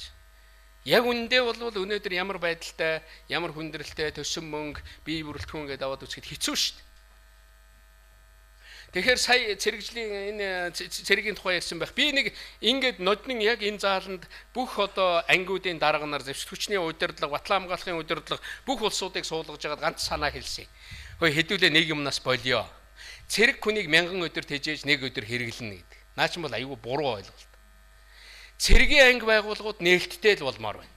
Манай аймгийн төв дээр цэргийн анги байна гэж бодож байгаа бол би өглөө босоод гүүх газар байхгүй бол би шууд цэргийн анги руу ороод гүүхтэл цэргийн ангийн хашааны дотор талыг гүйлтийн талбайд болгож байгаа. Тэнд л би бэлдраа хөгжүүл. Одоо энэ Улаанбаатар зөндөө байна аймагуд дээр хийж л байгаа янз бүрийн фитнес төвүүд гэдэг байгаа шүү дээ. Цэргийн анги фитнес төвөл болчих. Тэгэл хүмүүс орж ирээл юмаа шахаал тэгээ гараад явахдаа хоолундаа орж ирээ хоолунд идж байгаа хүнээс нь мөнгөний авчих. Тэгэл болоо. Гүүгээд усанд ороод хоолундаа идээ тэнд бэлтгэлээ хийчихэд тэгээд нэг цэргийн хоол ичээд гарах чинь сайхан шүү дээ. Манайхан гэртээ бүгдээрээ буута. Цэргийн ангууд бүгдээрээ тэр нээч. Буугаа аваачиж буудах юм олдохгүй байгаа шүү дээ. Над ч гэсэн тийм хүндрэл тохиолддог. Тэр нээч. Тэгээд очлоо буудлаа, буугаа тусгалд орууллаа. Өөрийнхөө сумыг авч очлоо. Нэг бол тэндээс сум байгаа бол худалдаж авлаа. Энэ Швейцарын тэргээ төвийг сэгсэн улс гэдэг байна. Хамгийн хүчирхэг айрамтай гэж байгаа шүү дээ. Ямар яадгийн тэдний айрам? Яг одоо би ингээд цэргийн алба хаалаа шүү. 2 жил юм уу 1 жил цэргийн алба хаалаа. Намайг цэргийн хувцастаа нь халдаг. Би очиод гэртээ очиод яг цэргийн хувцаа ивхээ тавьчихдаг. Дээрээс нь буутаан зүг явуулдаг. Буугаа аваачаад тэр чоожлдог өстө цэфэнд нь чоожлждаг. Тэгээд өнөөдөр түргэн авахтал цэргийн хувцаа өмсөд буугаа үрээл гараад ирдэг. Ингэж л Монгол улс өөрийгөө хамгаална шүү дээ. Тэгнэ үстэй. Би бол тэгэж боддог. Нөгөө талаас энэ бол маш их хүмүүжлийн, маш их ойлгомжтой. Энд бараг та нар ирээд Улаанбаатарт ирээд 2 хоноход, 7 хоноход авгаатаа авгаагаа санаад нөхөртөө нөхрөө санаад буцдаг үстэй. Бөөх миний муу хөгшин чи ямар мундаг амтан байсан юм бэ гэдэг. 7 хоног сар 3 сар цэргийн анги байгууллага дээр байлгана гэдэг тэрнийг сануулж байгаа. Тэрний үн цэнийг л мэдрүүлж байгаа байхгүй. Тэгэл болоо. Чиний эх орон гэж юу юм? Чиний эхнэр хүүхдэл байхгүй да. Тэндээс эхлэн шүү дээ. Чиний хамгийн ойр дотны хүмүүс. Тэрнийг үнэлдэг байгаа. Тэрнийхээ төлөө чи босдгол босоод тэмцэж чаддаг л байх юм бол чи эх орноо хамгаална. Чи эх оронч үзэлтэй болно. Тэрнийг цэргийн байгууллага суулгаж өгөх ёстой. Энэ бол зүгээр нэг хэдэн хууль баталгаас илүүтэй бүр философийн, бүр хувьсгалын шинжтэй зүйл байгаа үстэй тийм ээ. Эннийг бол бүх газар хийх ёстой. Энийг та бүхэн шаардж явах хэрэгтэй. Би шаардна ярина. Нодонгоос хойш яриад арай өөр болж байгаа. Цэргийн анги байгууллагууд нээлттэй болог. Алийн болгон нэг харуул зогсцсон тэгэл гаднаас нь орох гэхээр нэг сарвч зааж өгчөө зогсож явах юм бэ. Ерөөсөө хэрэггүй. Цэргийн анги байгууллагууд нийлээд нээлттэй болоод эх оронч хүмүүжил олгодог. Нөгөө бэлтгэл үүрэгтнүүдийг бэлддэг. Эх оронч одоо тэр бие бэлдрийн сайжруулдаг. Гэхдээ цэргийн анги байгууллага дээр ажиллаж байгаа офицерын эхнэрүүд л би хэлээд байгаа. Гэхдээ энэ одоо хүүхнүүд турыг барь, янз бүрийн ийм юмд явъя барь гэл ийм газруу зөндөөл байна. Тэр офицерын эхнэрүүд энэ Улаанбаатарт ирж сууж байгаа мэдлэг олж аваад тэгэл тэнд байгаа аймгийнхаа хүүхнүүдийг дуудаад за зөв хооллолт. За нөгөө зөв алхалт. За нөгөө балетийн хөдөлгөөн гэл. Тэрнийгээ заагаал сууж ил. Тэнд нөхрөө хүлээгээл уйдаа сууж ирснээс. Тэрний техник хідэн төгрөг болгочих. Тэрний тусгай сан бий болгоод өгчих. Тэгж ажиллаж байгаа цэргийн анги нэргээ түүгээр хөрөнгө оруулалт хийгээл яв. Зөв байгаа биз? Яг тэндээ ажиллаж байгаа офицер цэргийн албаагч дээр цэргийн дүрмэн үйлчилдэг. Энгийнхэндээ энгийн тэр хууль дүрмэн үйлчилдэг. Үгүй ингээд бодохоор хамгийн гол асуудал нэг ийм л юм байдаг юм. Ажил хий гэж байгаа хүн бол тэр ажлынхаа учир утгыг, хувьсгал хий гэж байгаа хүн бол тэр хувьсгалынхаа учир утгыг хэрэгтэй үгүй юу гэдэг тэр үнэт зүйлийнхаа учир утгыг л ойлгох ёстой. Тэрнийг ойлгоогүй хүн бол юм хийж чадахгүй л дээ. Тэр оюутан цэрэг байгаа. За иргэний танхим байгаа. Орон нутгийн хөгжлийн сан бий ярьчлаа. Энэ шүүхийн реформ, шүүхийн одоо шинжилэл байгаа. Шүүхийн шинжилэлийг хамгийн их дэмждэг хүмүүс хэн байдгийг? Шүүхээр орж үйлчлүүлсэн улсууд л байдаг. Бусд нь бол хөндлөнгөө сараад муу сан шүүгчэддэг айл. Тэгээд нөгөө нэг янз бүрийн ярианд давтаал явж. Яг шүүхээр орж үйлчлэхгүй. Манай шүүгч шал өөр болсон юм шүү дээ. Үйлчлэгээний байгууллага болчих. Намайг ямар сайхан хүлээж авбаа. Эвлэрүүлэн зуучлах гэдээ одоо бид нар хууль гаргасан. Одоо Монгол улсад шийтгэгддэг байсан гэмт хэрэгүүдийн бараг 18-аас 20, бараг 30% нь эвлэрүүлэн зуучлахаар орж байгаа шүү дээ. Манайд эвлэрүүлэн зуучлахаар шийдэхэд хамгийн хэцүү ордог хэрэг бол гэр бүлийн маргаан байдаг. Нэг авгаа нөхөр хоёр салнагаа хүрээд ирдэг. Хичнээн ятгаач иргэд суудгуул золигнууд байна л да. Гэхдээ 12% нь ярьсаар байтал хоёуланд нь ихийг нэцэхгүй тоглын тураахгүй шүүх шийдвэр гаргаад өгөхөр эргээ сууж ийн гэж байгаа маа бас. Бусад нөгөө хөдөлмөрийн маргаа, нөгөө нэг өр зээл, нөгөө нэг газар хашааны маргаа зөндөөл юм биш үү? Хүний хооронд юу ис байх вэ? Ах トゥ унаар хүртэл маргаал очдог юм чи. Суулгаал ярьсаар байтал тэр заавал нэгийг хохироогоод, нэгээр нь төлөвлөөд, нэг нь шоронд яваа те. Энэ хэрэггүй л байхгүй. Ингээд Монголын бүх хэргийн бараг 40% нь ингэж шийдэгддэг боллоо ш. Энэ гайхамшиг биш юм уу? Энэ хүний төлөө хийж байгаа ажил биш юм уу? Би зүгээр зөвхөн нэгийг хэлж байна. Энэ дээр 10, 20, 30 юм ярьж болно. Та бүхнийг уйтал ярьж болно. Тэгэхээр ийм их чухал юм байгаа. Өөр нэг их дэмжлэг хүлээсэн бол миний тэр нэг архины уриалга. Тэр бол ер нь их сайн явсан шүү. Бүгдээрээ ерөөс архихгүй шинэ жилээ тэмдэглэе. Сүү өргөдөг бай. Одоо би нэг шинэ жилийнхаа юугаар архи өргөдөг биш байнга сүү өргөдөг шүү. Тэгэл байгууллагууд хүртэл яриа. Зарим нь бүр тэрний чинь ашиглаад, зарим нь нөгөө дарга нарт нь мөнгө байхгүй, хүмүүс нь мөнгөө нийлүүлж чаддаг. За яах юм бэ? Нудаа нийлэхтэй хэдүүлээ. Зүгээр сүүтэй тэмдэглэчихгүй яасан юм бэ? Сүүтэй тэмдэглэлээ, зодоон цохион байхгүй, юмаа ярьлаа, хоёулаа жоохон нийтийн бүжиг хийлээ, эргэлдлээ, ганц нэг дуудууллаа. Тэгэл буцаад явж байгаа. Ерөнхийлөгч ерөнхий сайд тэгэл нэг аймгийн нутгаар ороод нэг хил дээр, нэг хоёр аймгийн хил дээр яваад очихтол наанаас аймгийн дарга гаргаж өгдөг, нэг хоёр шил юмтай ирж яадаг, цаанаас нэг хоёр гарнат барьцсан ирж яадаг. Тэгэл нөгөөдхөө теслэл, тэгэл нөгөө дарга нь халам цууханлаа аймаг руу ордог байсан. Би тэрнийг бүрэн зогсоос. Орой нэг хүлэн авалт хийдэг ширээн дээр архи байдаг байсан. Төсвийн мөнгөөр нэг ч архи авах. Миний утсан аймаг дээр ямар ч архи байдгүй. Миний утсан бүх арга хэмжээнд дээр архи байхгүй. Зарим нь бүр одоо дараа нь тэнд авчиад нууцсан. За энэ ерөнхийлөгч байхад одоо гаргаж хэрэггүй. Энэ хурдан яваасаа одоо нэг ганц юм задлаад явах юмсан гэдэг. Энэ бол маш том соёл шүү. Энэ архи гэдэг муухай юм бол Монголд асар муухай соёлыг авчирсан. Үүгээр дамжиж Монголд бол маш их олон одоо эмгэнэлтэй гамшигтай зүйлүүд бий болсон. Маш их гамшигт соёл дагуулсан. Бид энэ муухай соёлыг сайн соёлоор солихол ёстой. Энэ дээр дахиад удирдахч хүн гэдэг юм уу, манлайлагч хүний үүрэг хэрэгтэй. Шилэн данс гэдээ би түрүүн ярьсан. Морио уны гэд хэлсэн хүмүүс аймагуд ялангуяа манай хөдөө орон нутгийн их дэмжсэн шүү дээ. Хятадын мотоциклээс унж гэмтэж байгаа хүмүүс ямар их байна. Бүр нүд халтирмаар шүү дээ. Нэг суман дээр ингээд сонсоод нэг сайхан залуу явж байгаад дундтлынхын тэрнийг юм хагараал тэгэл хоёр тийшээ салжуунал. Аймгийн эмнэлгүүдийн 10-20% тэнд хэвтэж байгаа улсууд. Зүгээр л морио уна л да. Морио унж наадамдаа явдаг болъё гэл. Одоо хүмүүс мартсан байдаг ашигт малтмалын лиценз гэдэг. Намайг ерөнхийлөгч болол гараад ирж байгаа Монгол улсын нутгийн дэвсгэрийн 46% хайгуулын лицензэд орсон байна гэж орилдоод байдаг байсан. Тэрнийг зогсоогоод хориод явсан 8% болтол буулгаж чадсан шүү дээ. Иймэрхүү ард иргэдээс гарч байгаа санал санаачлагыг ер нь хэрэгжүүлж явхад бол их зүгээр байхаа л гэж боддгийн. За энэ төрөөс төрсөн тэр умтан нөгөө 49-гээл асуусан байна. Өөр таны хамгийн шууган дэрсэн шийдвэр юу байсан? Одоо энэ сэтгүүлчдийн нэг шууган дэрсэн шийдвэр байгаагүй. Байгаагүй л ба. Нэг 2-3 шинэ жилийн мэдлэгийг сточвол нэг аяны шуу гэдэг нэг сууж байгаад нэг аккордеон дараад нэг дуулаад нэг хашгирж байгаа нэг мэдлэгээ байгаа. Нэг үсчин болж байгаа. Одоо зарим нь хэлээд энэ үсчин гэдэг. Тэгвэл төвгээр дамжуулж одоо энэ олон нийтийн хэвлэлээр дамжуулж би саяын юмыг яриад байвал ихэнх нь унтан шүү дээ. Зарим нь та нар унтж байна. Үсчингээр дамжуулаад хэлэхээр очиж байгаа байхгүй юу? Төрөвчөө гаргаад ирэхэд ийм шилэн төрөвч энэ тэр гаргаж ирээд мөнгө шилэн данс нь тэр юм биш дээ. Тэгжил явсан. Тэр мэнчилгээний хүртэл. Хамгийн сүүл сая 4 ерөнхийлөгч бид дөрөвч ер нь уулзч амжихгүй л их явсан. Тэгэл нэг уулзаад нэг зогсож байгаа нэг мэнчилгээ байгаа. Тэр гэр дотор байгаа нэг тавгруу сүрхий дөрвөлөө харж баахан шууган тарьсан л да. Хоосон тавгтаа болгоччихэд. Тэр ч дандаа л тийм байдаг юм л да. Тэр юм тавьдгүй юм байсан юм байна л да. Одоо тэрний нүг нь мэдсэн бол нэг хэдэн аруул тавьчихл байж гэж боддог. Бас хамгийн шуугуулсан юм нэг дэвсэн юм байгаа. Туг тойрсон. Бөхчүүд бол маш их дэмждэг. Бөхчүүд чинь баярлаад. Би хэлдэг. Тэгээд ерөнхийлөгчгээд би ингээд уяан дээр очихоор төрүүлсэн азарган дээр очихоор би морь унж байна. Харван дээр яваад очихоор харвж байна. Та нар мэдж байгаа. Тэгээд бөхтөр яах юм бэ? Ямар өөрөө барилдалтай биш. Нэг бол өөрөө засуул бололтой биш. Тэгээд бодож энэ улсуудаа ч хэлээгүй бодож үгүй ер нь тэгээд 8 жил ажиллаа 8 жил наадам нээлээ нэг цагаан түгээ тойроод нэг дэвчүүл яасан гэж бодоод тэгсэн л юм л. Тэгсэн сая тэр золбоот билүү нэг залуу гавьяач жүжигчин болсон би гавьяач жүжигчингээ аваад гарч ирээ дэммээр санагдлаа шүү гэж.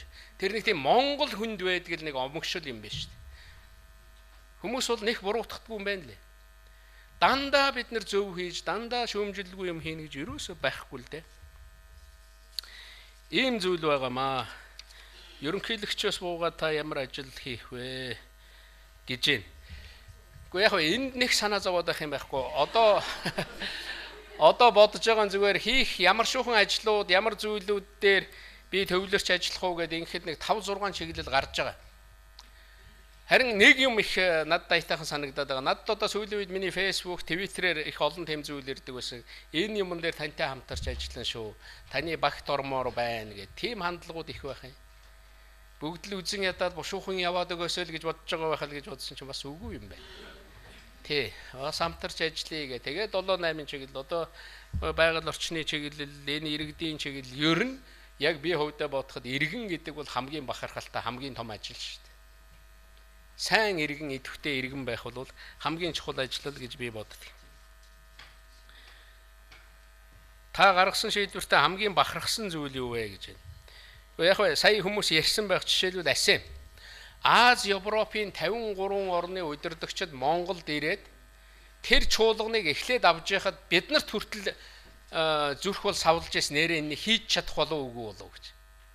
Тэгээ хийгээд дараа нь тэр хүмүүс үнэхээр бишрээд Монгол гэдэг чинь ямар гайхамшигтай орн бэ? Монгол үнэхээр сайн зохион байгуулж чадлаа та нар. Тэгээ дээр нь үзүүлэх юм чинь ямар их юмтай юм бэ? Заавал би ирнэ гэд явах ч ёстой нэг огшоож байгаа шүү дээ. Тэр чинь ёстой нэг бахархал болж байгаа. Бид нар чадлаа шүү дээ. Одоо бол Монголд ямар ч том олон улсын арга хэмжээ авах ийм боломжтой болцсон. Ийм авьяас чадвар манай хүмүүст байна. Манай бизнес, манай төрийнхэн бусад бүх улсууд манай хэвлэлийнхэн гайхамшигтай сонирн болсон шүү дээ. Тэр үед чинь нөгөө Францад нэг том террорист талдлага гарчлаа. Нэг өглөө бас дараачихын тэр төөрхөд төрийн эргэлт гарчлаа. Тэгсэн чинь нөгөө Аз Европын нөгөө том дарга нар бүгд энд ирцэн байдаг. Тэр хүмүүс юу гэж хэлэх нүгэд нөгөө бүхэл дэлхий харж яд юм байна. Түүгээр дамжуулаад Монгол гэдэг нэр Асемийн өдөр, Асемийн тэр хоёр өдрийн хугацаанд давхцсан тоогоор шүү. 5 тэрбумуудаа дэлхийд дуурсан гэж байна шүү дээ. 5 тэрбумууд. Энэ бол бас л гайхалтай. Бид нар хийж чадсан. Энэ бол үнэхээр бахархсан зүйл л дээ.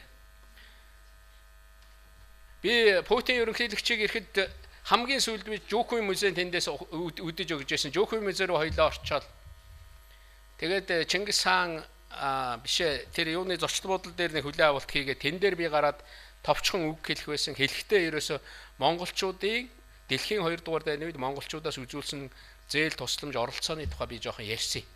Яг үүндээ бол бидний хойч мэдэхгүй шүү дээ. 500 мянган морь явуулсан байгаа шүү дээ. Энд ч одоо хагас сая морь байхгүй. Тэр хэцүү тэр бензин тосгүй болчиход морчин бол тэр их бууч ирээл зүтгээд байгаа шүү дээ. Заримд нь унаа болно. Үхэхээр мах болж байгаа шүү дээ тэр морчин. Хоол хүнс болно. Хичнээн их юм. Москвагийн тэр дор байгаа тэр 2 3 тэр 10 дивизийг бид нэр хувцлаад гаргаж ийлээ шүү дээ. Бүгдийн нөгөө нэхий цагаан дээл. Тэгээ Монголоос ирсэн гутал Монголоос ирсэн бээлийн өмсүүлээд. Энэнийг мэддгүй юм бэл. Тэгээ энэ бүхнийг яриад яг хажууд нь ирээ суусан чинь Путин ерөнхийлөгч надад хэлж ийсэн. Та нэрээ монголчууд нэрээ бас гайхамшигтай үнэхээр бидний хамгийн найдвартай, хамгийн ихтгэлтэй, хамгийн их тусалсан түнш чинь бол Монгол юм байна шүү дээ. Тэгээ дараа нь Жокуи музейгаас явахад би нэг юм хэлж ийсэн. Одоо ингээд агуу их орны дайны ялалтын 70 жилийн яваа болно. Ерөөсөө би энэ улаан талбай дээр энэ Монгол цэрэг одоо нэг цэргийн парад явахад нэг Монгол цэргийн нэг зэвсэгтвчний төлөөлөл оролцоосоо гэж бодож байгаа. Та энэнийг нэг дэмжиж өгөөч гэж. Тэгээ шууд тэр сэтгэгдлээсээ хүн шүү дээ. Дэмжнэ гэл. Тэгээ Монгол тэгсэн юм бас тэр 7 8 орноос ирсэн тэрний дунд. Тэгэхэд тэр улаан талбайн тэр дороос нэг жоохон юм хонхор штэ. Тэндээс ингээл Монголын нэг алаг тогчин Алтан Соёмбот тугн намираад манай цэргүүд алхаад гараад ирэх юм бол гайхалтай штэ. Яг түүнийг би Си Жинпин дараад хэлээл. Тэн анимины талбай дээр Монгол цэрэг алхсан штэ. Ер нь бол бас ийм зүйлүүд байдаг. Ингэж бид нэр бахархаж энэ гаргаж байгаа шийдвэрээрээ ингэж явах ёстой юм байл. Инкийг сахиулагчдгүй энэ инкийг сахиулагчд гэдэг улсуудаар ер нь аймаг энэ тэндээс явж байгаа улсуудаараа лекц хийлгэж юмэр юм бэл. Би тэгж л боддог. Монголынхаа үнцнийг хамгийн их мэдэрсэн улсад тэднэр ирэх юм. Бүр ерөөсөө ирээл юу гэж хэлж яах нэхэр пүүх Монгол чинь ямар гайхамшигтай улс юм бэ.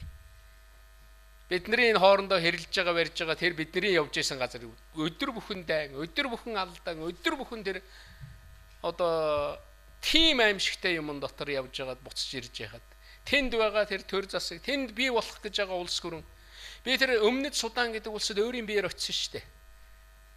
Тэгэхэд зарим нь ингээд шууд гараа явчихдгүй юм байлээ. Тэр лүү чи явахаас өмнө бараг 2-7 хоног 3-7 хоногийн өмнөөс 4 эм надад уулгасан. Тэгээ манай нэг явах гэж байгаа бүрэлдэхүүн 4 эм. Тэгээ зарим нь над дээр ч нэг тэгж айхтар үйлчлээгүй. Тэгсэн манай зарим нэг уужсэн нөхдүүд чинь бүр гүйлгэж бариад халуураад бариад бүр эмнэлэгт хэвцсэн шүү дээ. Тэр нэг дархлаа суулгаж өгд юм байна. Тэр чинь зүгээр ч яваад очдөг. Тэгээ олон хүн явж байна. Миний хүү ер нь инхийг сахиулахад явгээд манай хүү цэргийн госпиталд ажиллаж исэн явуулсан. Би дараа нь хүүгийнхаа яриа сонсоод үнэхээр гайхсан. Бас хэцүү байсан шүү. Ээж нь одоо тэр найз бүсгүүн ер нь хүндэл байсан. 9 сар явуулж байгаа юм. Хүмүүс итгэхгүй. Овгийн солиод элбэг дорж юм биш. Өөр овг өмнө нь тавиал. Тэгэхгүй бол нэг орны ерөнхийлөгчийн хүү тэнд явж байгааг бол айгүй бол халдлах гэж тэрнийг барьцаалж авах гэн нөгөөдүүлдэ аюултай. Тэр инкийг сахиулагчид хамгийн сүүлчийн өдөр хүртэл миний хүүг элбэг доржийн хүү гэж мдээгүй. Хамгийн сүүлд наашаа явахын өмнө тэр батальоны дарга нь гарч ирээд энэ бол манай ерөнхийлөгчийн хүү баг гэд танилцуулчихсан. 3 мянган аимшигтай араашүүдээ зэвсгэлдсэн ийм усууд нэг удаа надад нэг зураг ирсэн чинь пөөх ингээд сум ингээд баг сум хувцастай ингээд дайстай сум биеэрээ ингээд ороодсон аимшигтай тасаар тэгээд тасаар шилтэй ийм пирэтгэхтэй ингээд буу байсан ийм юмнуудтай зураг авах болчих. Чи ч одоо хаана явж байгаа ийм юмтайгаа уулзч тийм. Тэгсэн чи хоёр талаас яг дайн хийх гээд хоорондоо байлдах гээд ирэхэд манай инхийг сахиулагчдад нэг үүрэг ноогдсон байгаа. Нөгөөдөл энэ ингэж байлдаа хийлгэж болмооргүй. Энд бол одоо маш их хохирол учрах гээд байна. Тэгсэн чи инхийг сахиулагчд очих гэсэн чинь юу гэж нөгөөдөл хэлж ийн гэхээр буугүй ирэн шүү та нар. Бүгд буугаар гэсэн. Зэвсэггүй ирнэ. Дээр нь та нар хамгаалтын хантаазгүй ирнэ. Нөгөө сумнаас хамгаалах хантаазаач өмсөж болох. Тэгээд очиод 3 хоног инхийн хилцээр хийгээд нөгөө бас гадна дотны хилтэй учраас тэнд нь туслаад тэгээ инхийн хилцээр хийгээд тэр хоёр талын салсан. Би тэрнийг сонсоод за аимшигтай юмд явж дээ гэж бодчихлаа. Тэгэхээр иймэрхүү зүйлүүд байдгийн. За энэ офшорт байгаа мөнгөний тухай парламент 2 танхимтай болох тухай гэд ярьж асуусан байна. Офшорын асуудлаар бүр анхал үүссэн юм да. Энэ нэг сонгуулийн өмнө сүрхий гарч ирээд тэгээд сонгуул болоод дуусангууд алга болчиход байдгийг. Уг нь эн чинь ноёдон 4 сард их хүчтэй гарсан шүү дээ. Тэр үед л би хэлжсэн шалгах хэрэгтэй, хуулиа бүртгүүлэх хэрэгтэй, төрийн албан хаагчид ийм данстай байхыг хориглох хэрэгтэй гэл. Одоо яг хөө сая их хурлаас нэг шийдвэр гарсан байна. Гарч байгаа шийдвэр мэдээж янз бүрийн л одоо наанта цаанта сайн муу гэж хүмүүс ярьдаг ингэж л ярьж явах шиг байна. Энэ дээр бол анхаарал хандуулж ингэж л явах ёстой. Үндсэн хуулийн өөрчлөлтгээд одоо орон нутагт бас нэг баахан хилцүүлэг явж байгаа. Энэ өнөөдрийн энэ уулзалт чинь их гоё нэртэй уулзалт байгаа шүү дээ. Иргэний мэдэх хэрэг гээд.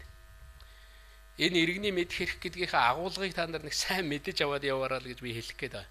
Нөгөө иргэний танхим байгуулдаг чинь л энэ иргэний мэдэх эрхийн бүтцийг бий болгож өгч байгаа.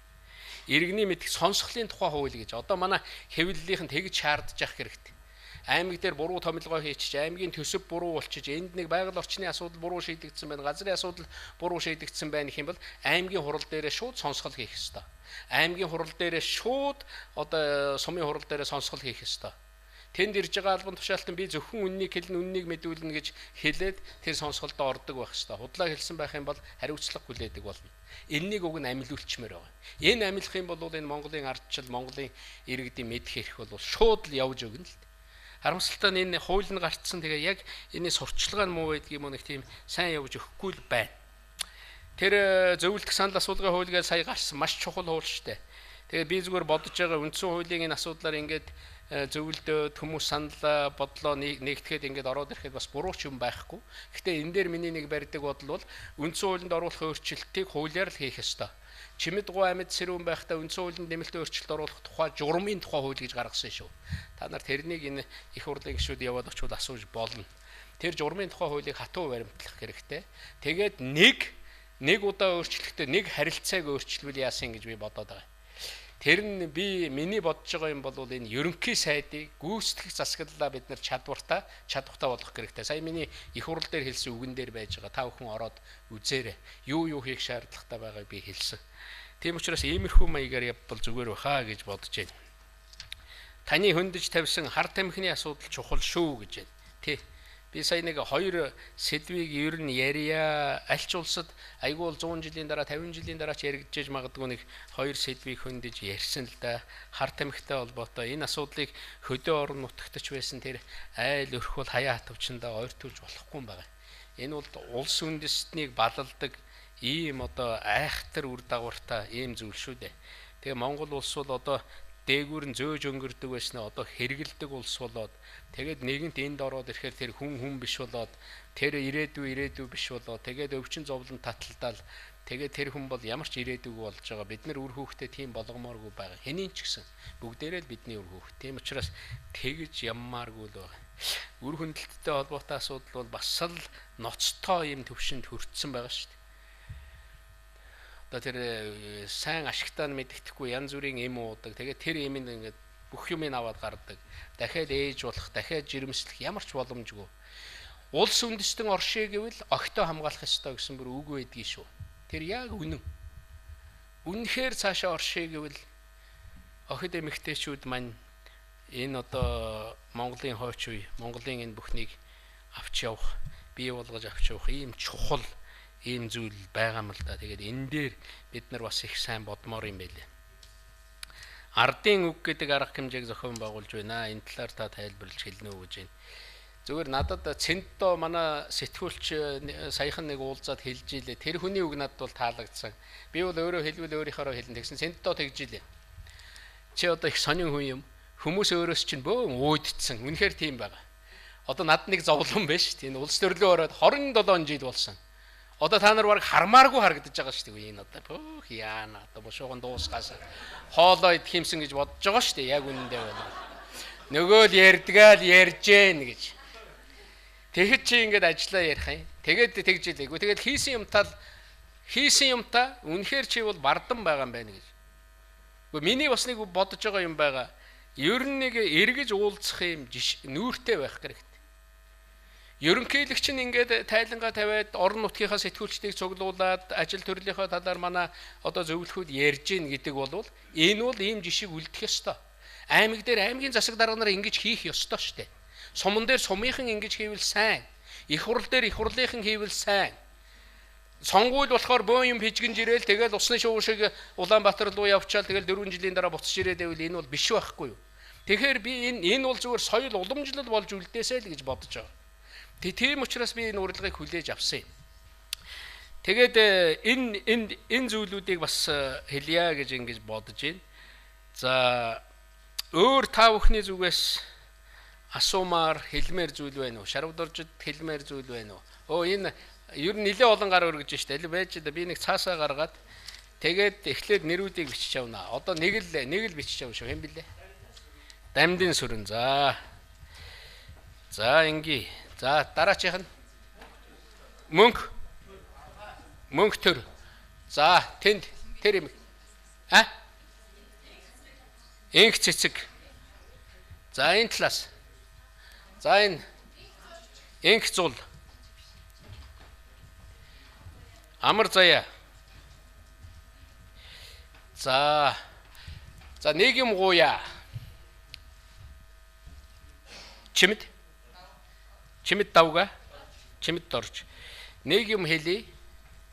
Товчхон яг айл аймагаас ирсэн ямар телевиз ямар хэвлэл гэдгээ хэлээд тэгээд ард талдаа асуултын тэмдэгтээ асуувал их сайн байна. За эхлээд дамдын сүрэн. За энэ сайхан семинарыг хэдүүлээ үрдэнтэй болгоё тийм ээ. За сумын төв дээр мэдээлэл очихгүй байна. Бид нэр сумын төв дээр мэдээлэл очдаг аргыг дид дэшээс өөр вариантаар шийдсэн. Ингээд бид нэр газрын сүлжээ гэдгийг байгуулад энэ нөхдүүдтэй өчигдөр танилцуулсан. Энийг манд эмчиж өгөөч ээ. Юуны сүлжээ гинэ? Газрын сүлжээ. Газрын сүлжээ. За. Энэ одоо хиймэл дагуулаар ганцхан дид дэш газар болгон төрж байна. Тэгвэл газараар хийсэн том сүлжээ байна. Монголын цахилгаан холбоо компани. Энэ шилийн кабины сүлжээгээр бид нар дамжуулах вариантаа олжсон, технологи олжсон. Дамдын сүлжээ хаана амьдарч одоо хаана ажиллаж байгаа? Кабины зүйлсийн холбооны тэргүүн гэж байна. Одоогоор өөрөө ажиллах нь бол сансар кабель ерөнхий. За. Тэгэхээр би бол ингэж бодсон юм аа. За манай Элбэгдорд ерөнхийлөгч 2004 онд хэлсэн ерөнхийлөгч болоогүй, ерөнхий сайд болоогүй байхдаа хэлсэн сайхан үг байдیں۔ Тэр бол бидний сөрөг хүч бол аль нэг нам бишээ. Бидний сөрөг хүч бол ажилгүйд ядуурлаа гэж хэлж Өвөр Хангаан аймгийн театрыг нийжгэнтэл алгад ашиглаж байсан удаатай юм. Тэрнээс нь улбаалаад би тэр нүүхөө суух уу гэдэг цувралыг чинь орон нутгийнхаа жижиг радиогоор цуврал болгоод бараг 100 намарж явуулчихсан чинь чи Элбэгдоржийн Улаан Пен гэж манай зарим ахмадууд намайг загнахаар нь та тэгвэл хар пен хоёулаа улаан хар хоёроор өрсөлдөө гэдэг ингээ явж ирсэн юм.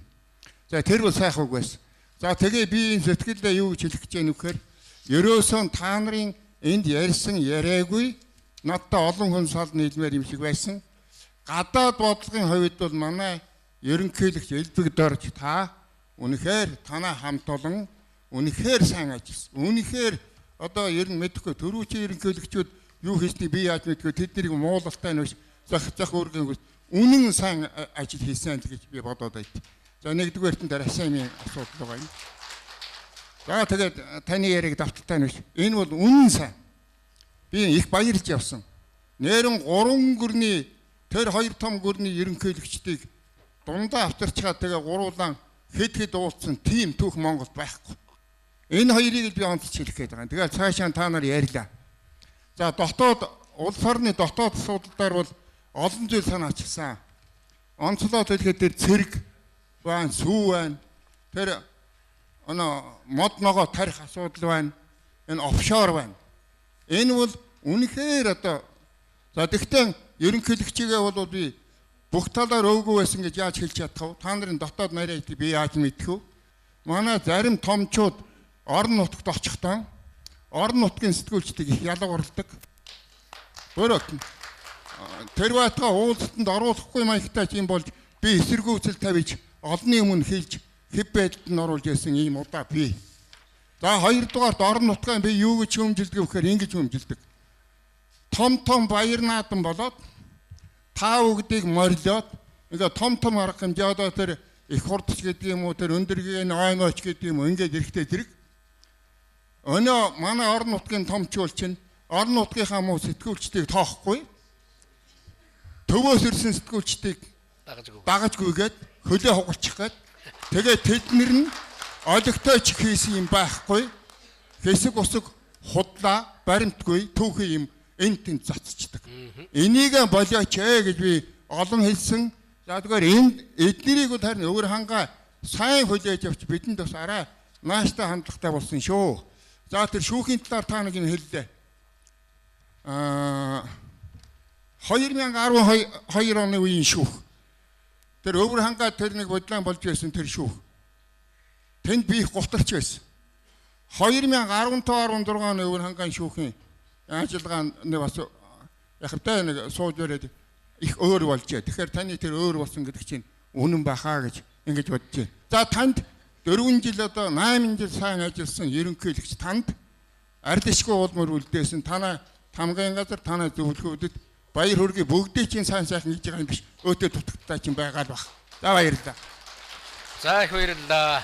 За баярлалаа. Орхон аймаг Эрдэнэт хотын Эрдэнэтийн улс цэгмийн сайтын сэтгүүлч Мөнхтөр байна. Танаас 2 зүйл асуух гэсэн юм аа. За түрүүн таны зөвлөхүүдийн юун дээр бас мэдээлэл дээр байсан. Оюутан цэрэг хөтөлбөрийг санаачлан хэрэгжүүлж байгаа гэж. Оюутан цэрэг хөтөлбөр үнэхээр ард түмний хүсэн хүлээж исэн хөтөлбөр мөн. Энийг бол монголчууд тэрээр хүсэн хүлээж байсан. Өмнөх нийгэмд бол монголчуудын цэргийн ухаанаар оюу цэрэгжилтээр хүүхдээ хүмүүжүүлдэг юм бол нөгөө 10 жилийн сургууль жишээлбэл дөл тоглолт гэдэг болдог, шонхор нь болдог байсан. Цэрэгжилтийн хичээл нард байсан. Энэ байхгүй завсардсан энэ юуг нь хараад оюутан цэрэг хөтөлбөрийг хэрэгжүүлсэн. Энэ бол үнэхээр ард түмний хувьд бол хүсэн хүлээж исэн зүйл мөн байсан. Гэхдээ энэ дээр бас нэг зүйл байх юм аа. Би өнөөдөр эцэг хүн өөрөө хүүхдтэй, миний хүүхд 18 нас хүрээд цэрэгт би бас энэ хамруулчих гэдэг яасан чинь 2 дугаар курс л дээ. 3 дугаар курс 16 таад сургууль авсан чинь оюутан цэрэг хөтөлбөрийн журам дээр зөвхөн 1 дугаар курсын хүүхд авнаа. Ингээ заашдаг. Тэгэхээр энэ ард түмний хүүхдэд яг тэр зэгтээ хүч үйлчилж чадахгүй байна. Өнөөдөр Эрдэнэтэд дархан уултай нийлээд 100 оюутан цэрэг хөтөлбөр хэрэгжиж байгаа. Эрдэнэтээс 70 юунаас гүш. Тэгэхэд Эрдэнэтийн 70 хүүхдийг бүрдүүлэх гэж тэнд жоохон бодлонтай юм болж байгаа. За хоёр дахь юм нь хэвлэлийн эрхчлөөний тухай хуулийг та санаачлаад оруулж ирээд эргэлдэн цаацсан тодорхой шалтгааны улмаас танай зөвлөхөч бас энэ талаар мэдээлэл өгсөн. Энэ хуулиа та дахиад оруулж ирэх боломж би таныг сэтгүүлч хүн гэдгээр нь харж байна.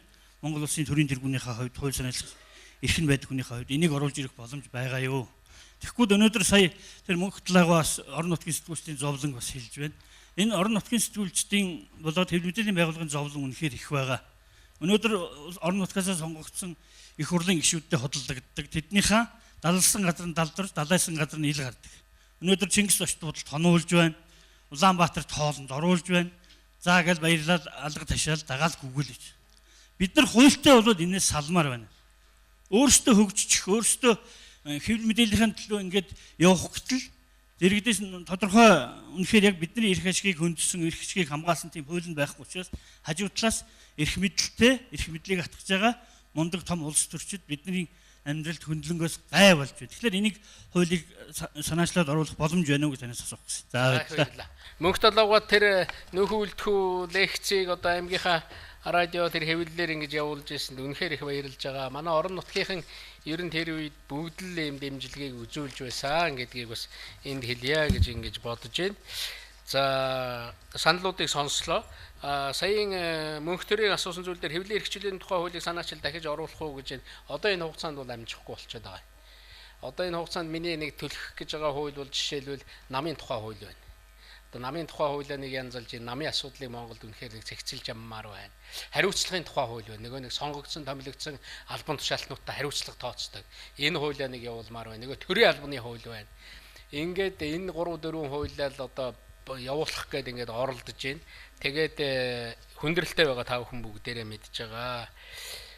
Хэвлэлийн эрхчлэлийн хуулийг ерөөсө буцаад татчихсны хамгийн гол шалтгаан эхлээд миний барьсан бодлого бол эрх чөлөө талаар хэдүүлээ хамгийн сайн баталгаажуулъя.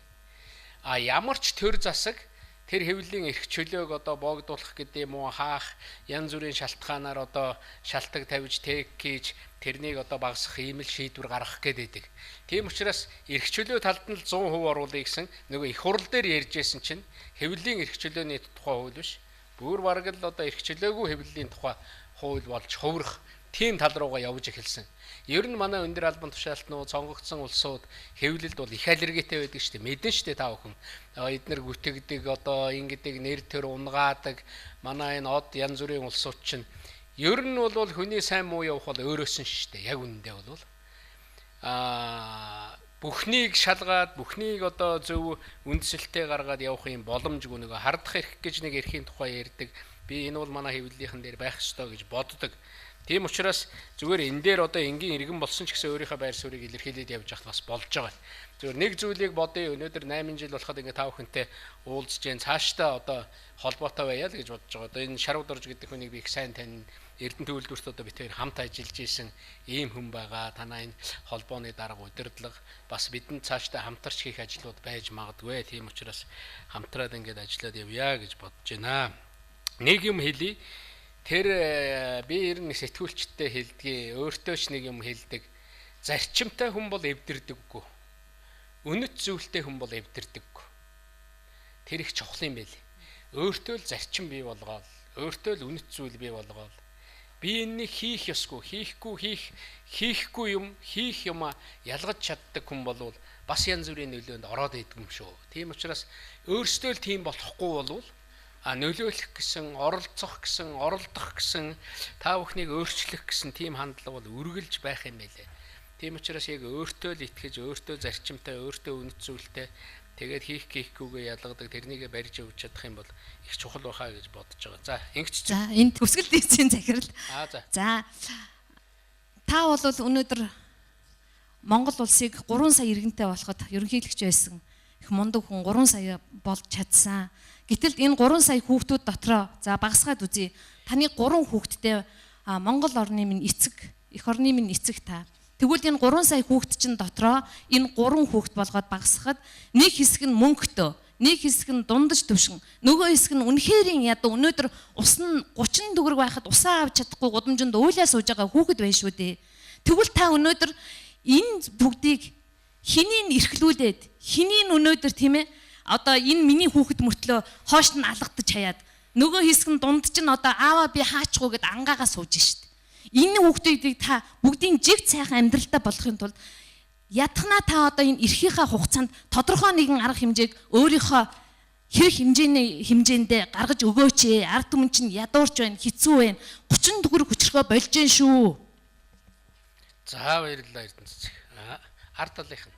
За 3 хүний юу сонсоод тэгээд явъя. За эрхэм ерөнхийлөгчид энэ өдрийн амар амгалангийн айлтгая бид Орногоо аймгаас одоо энэ хүү уулзалтанд оролцож байгаа 30 орчим одоо хэвлэл мэдээллийн байгууллагад ажилладаг одоо сэтгүүлч уран бүтээлчдийг төлөөлөөд ирсэн хүн байна. За тэгэхээр эхлээд нэг бодол төрсөн хийсэн ажилдаа хүн ажлаа тайлгнаж яг энэ тайлгнад юм байна. Энэ хариуцлагын жишгийг одоо цаашид манай Монгол Улсын ерөнхийлөгчид бас хөвшөөсөө хэрэгжүүлж хөвшөөсөө гэсэн ийм бодол төрж байлаа. За дараагийн асуулт гэвэл орон нутгийн сэтгүүлчид өөрсдөө одоо чадварчуулах боломж маш хумс байдаг. Яагаад гэх юм бол маш цөөхүүлээ, маш одоо мэдээлэл дунд тэр цөөхөн ч гэсэн хүмүүст өөрсдийнхөө боломжоор ингээ мэдээлэл түгэх гэж байж байгаа. Тэгтэл бол Монгол Улсын ерөнхийлөгч бол гадагшаа маш олон томилтоор явдаг. ерөнхийлөгчийн одоо гадаад томилт арга хэмжээ болон одоо бусад одоо тэтгэлэгт сургалтанд одоо орон нутгийн сэтгүүлчдийг хамруулах юм боломж байд юм уу? Би нэг юм одоо яг зүгээр үнэхээр одоо саяын Эрдэнэ засгийн хэллэгтээ бол санал нэг байна. Ийм хүндрэл байгаа. Гэхдээ би өөрөө дээрээ 7 ахта айлын 8 эрэгтэй хүүхэдтэй айлын хүүхэд яг тийм нөхцөлд өссөн. Тэгээд ээж хоол гаргахаар одоо 8 үл аяга барай зүтгэдэг. Тэгэхэд манай ах нарын аяганд эхэлж одоо юмнууд нь ороод надад нэлээд бага нь үлдэж идэг ийм амьдрал дундуур явсан зүгээр л жирийн малчин айлын хүүхэдтэй. Би нэг зүйлд их итгэдэг. Өнөөдөр дутуу, өнөөдөр хүнд амьдралтай байгаа, гэр хороолд байгаа, тэр усаа авч чадахгүй уулаад сууж байгаа тэр хүүхдүүдийн дундаас Монголын жинхэнэ сайн ирээдүй тодорндоо гэж би хөөдөө боддог. Өнөөдөр нэх олон өрөө байртай, орчин үеийн гоё машин унсан, одоо нөгөө брэндийн тэр хөөцөлдсөн, хөлөөсөө толгоо хүртэл тийм юмар өөрийгөө бүрсэн, идэх уухаа одоо цамаархаж хайсан мэдэхгүй. Би бол тэр хүүхдүүдийн дундаас юу гарч ирэх бол хэцүү л байх. Лавл тэдний дундаас тийм тэмцэлтэй, тийм ирмэлзэлтэй. Одоо ч юм бол нэг үеийг бодоход бүх юм их бэлэн болсон байна шүү дээ. Үнэхээр бэлэн биш хүнд амьдралтай байгаа улсууд. Үнэхээр тэр гэр хорооллын хүүхдүүд дотроос Монголын өнгө болсон тийм хүүхдүүд гарч ирнэ гэж би боддог. Тэр хүүхдүүдийн дотроос тэр хүүхдүүдийн өмнө тэр нөгөө баян тансаг сайхан амьдралтай байгаа хүүхдүүдийн дэргэд байгаа хүмүүсээс тэр хүүхдэд байхгүй нэг давуу тал байна.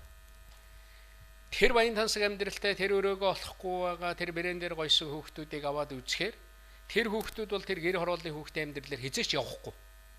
Тийм биз дээ. Хизээч тэргээр явахгүй.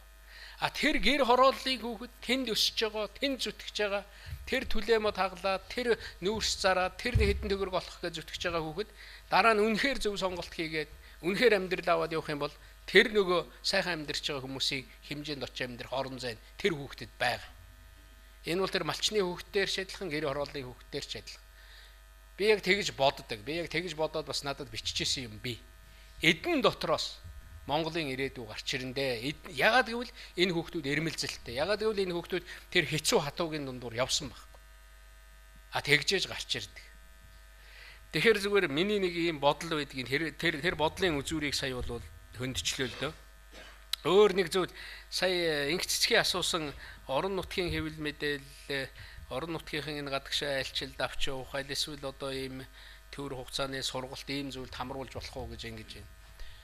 Элбэг дурж институт гээд байгаа бид нар Америкийн нэг сэтгүүлчдийн байгууллагатай холбоо тогтоогоод бараг 70-аад орчим сэтгүүлч тийм ээ. Төвөөс төвийн хэвлэл мэдээллийн 70 гаруй сэтгүүлч хамрагдсан. Тэгэхээр Америк бол хол юм, үнэтэй юм.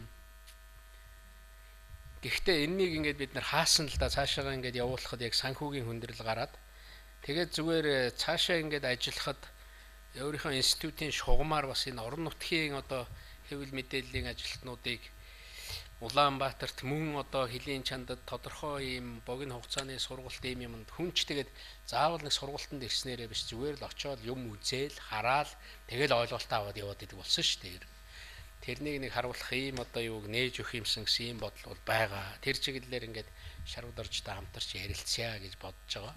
Өнөөдөр та бүхэнтэй уулзахдаа бас тэнд байсан одоо хаяг тэнд одоо бидэнтэй хамтарч ажиллаж байсан байгууллагатай бид бас холбоо барьлаа.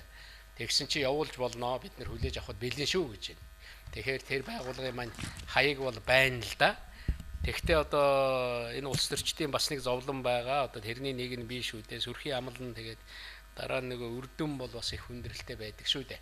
Тэгэхээр орон нутгийн сэтгүүлчд олон байгаа. Тэгээд ямар шалгуураар энэ ажлыг зохион байгуулах уу гэдээ аяндаа ингээд ярилцахад бол болох байхаа гэж ингэж бодож байна. Ер нь тэр орон нутгийн сэтгүүлчдэд дэмжлэг үзүүлэх, тэдний ажил хөдөлмөрийг ойлгодог болгох дээр анхаарах ёстой гэдгийг бол хүлээж авч байна. За дараачих нь хэм барьж байна. Би их цэцэг байна. За их цэцэг.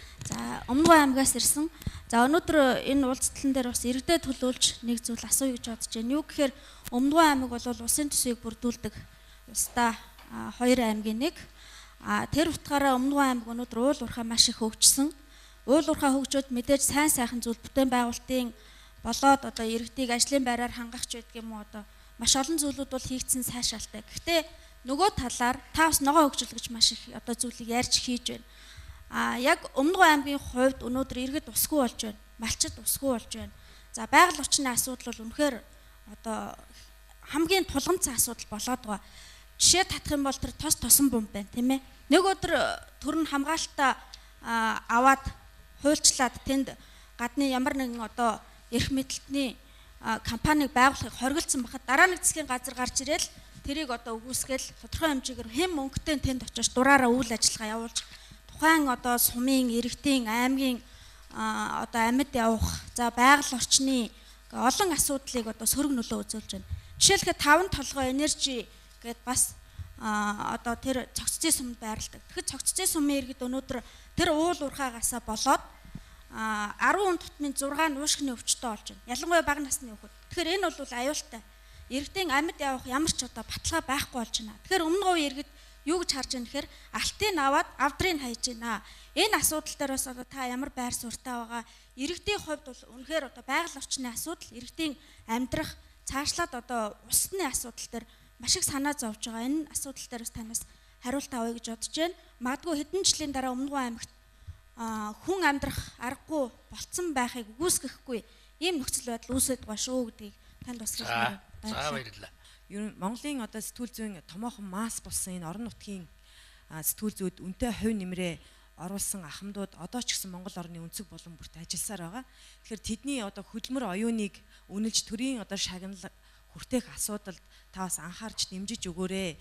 Бид одоо бас олон ахмадуудыг тодорхойлдог боловч удаа дараа энэ одоо шагналын асуудал буцсаар ирсэн ийм тохиолдлууд бий. Тэгэхээр шагнал эзнээ олох сайхан гэж ярьдаг шүү дээ. Тэгэхээр ийм хүлээлт байна гэдгийг танд бас дуулгамаар байна. Надад нэг хүн хэлж ийсэн 20 жилийн дотор манаас өмнө нэг л хүн алтан гац авсан. Гэхдээ энэ одоо шагнал урамшил гэдэг юмнаас бид ингэж хаягдд юм уу гэд. Тэгэхээр аль болох орон нутаг, аль болох ирж байгаа ард иргэдийнхаа, жирийн иргэдийнхаа хөдөлмөр зүтгэлийг үнэлэхэд бол их анхаарал хандуулах гэж оролдож ирсэн. Энэнийг бас хэлье. Та бүхэнтэй хамтарч ажиллаад ингээ манайхны нэг хүндрэлтэй асуудал бол нэгдүгürt давуулж тодорхойлдог. Одоо хөдөлмөрийн хүндэт авчихгүй нэг л алтан гац дээр тавьдаг. Алтан гац авчихгүй нэг л гавьяат дээр тавьдаг. Өнөөдөр гавьяатын тодорхойлолттой хүний тоо ерөнхийлөгчийн хамгийн газар дээр 6-аас 7 мянган хүн байна. Маш их хүнд. Тэгээд нэг орон нутгийн иргэдийн хурал тэнд байгаа улсууд юу гэж боддгоо гэхээр тамгын газар л явуулчих. Тэгээд манайхан чинь цуглаад суухаар бие биенийхээ нүрийг харахаар хэлж чаддгүй юм лээ. Чи юм шагнал авах ирэхгүй ч гэдэг юм уу, юм гавьяагүй гэж хэлж чадахгүй. Бүгд л 100% дэмжив. 100% дэмжив. Энэ бол гайхалтай гэл. Тэгээд тийм их материалууд ирдэг. Тэгээд бид нар тэн дээр ажилласан жил за өмнө нь одоо шагнал авсан хугацаа нас гэдэг ингээд олон зүйлийг бас харж үзэх гэж ингэж оролддог юм аа. Тэгээд нэг нүгөө хэлэхэд одоо үлдэж байгаа хугацаанд нэг л удаа зарилга гарах байх гэж ингэж бодож байгаа. Тэгэхээр энэ хугацаанд бас одоо оруулахад ингээд хэдүүлээ хамтарч ажиллая. Ингээд Ганбаатар зөвлөхөр бас дамжуулж өгөөрөө. Би бас сонссон орон нутагт ажиллаж байгаа төвийн хэвлэл мэдээллийн ч юм уу төлөөлж байгаа улсууд нь шагналд юу яагаад орон нутгийн одоо хэвлэл мэдээллийн ажилтнууд бас үлдээд байх юм аа гэсэн ийм одоо юг сонсч байсан. Энэнийг бас хэлье гэж ингэж бодлоо. Дээр нь за өмнө говийн юунд би хариулнаа.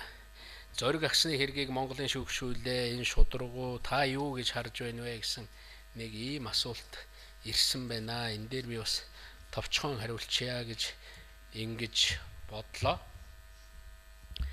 Тэгэхээр шүүхийн яг эцсийн шатны одоо бас шүүн таслах үйл ажиллагаа бол дуусаагүй байгаа. Тэнд оролцож байгаа тэр хүмүүс анхан шатны шүүхтэр шийдвэр гаргаад, давж задлах шатны шүүхтэр гараад тэгээд дээшээ дээд шүүх рүү бас одоо эрхээ хамгаалуулж асуудлаа шийдвүүлэх ярилцах юм боломж байгаа. Нэг зүйлийг энд хэлэхэд манай хууль хэрэлтийн байгууллагууд энэ зоригийн амнасыг хөнөөсөн шиг ийм одоо хэцүү, ийм хүндрэлтэй асуудалд хайн хандна гэж бол хизээч байхгүй. Энэнийг бол хэлэх ёстой гэж бодож байна. Энд бол хайн хандна. Тэгээд энэний цаана одоо хүн хилмигдүүлэх гэнэ гэдэг ийм ойлголт бол энэний цаана байхгүй юм аа. Энэ улсуудын хувьд цаашаага тэр гурван шатныхаа шүүхээр ороод тэгээд тэр байгууллагууд нь асуудлаа шүүдэг газараа эцсийн шийдвэр гаргадаг газар нь Монгол улсын үндсэн хууль, дэлхийн соёлдсон бүхэл улс оронд л шүүхээр л асуудал шийддэг.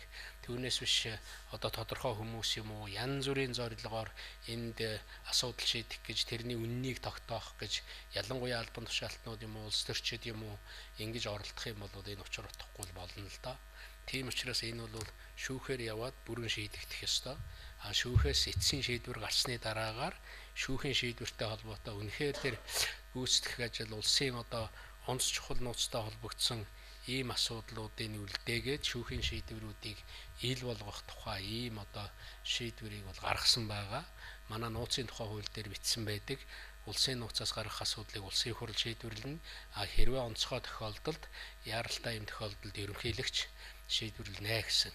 Тэр одоо утгаар нь бол шийдсэн юм аа гэдгийг энд хэлхэн зөв бахаа гэж ингэж бодож байна. За өмнө говьтой холбогдсон асуудал үнэхээр санаа зовоогч зүйл бий. Өмнө говьчуудын одоо улс орныхоо хөгжил дэвшилд оруулж байгаа асар их хөв нэмэр байгаа.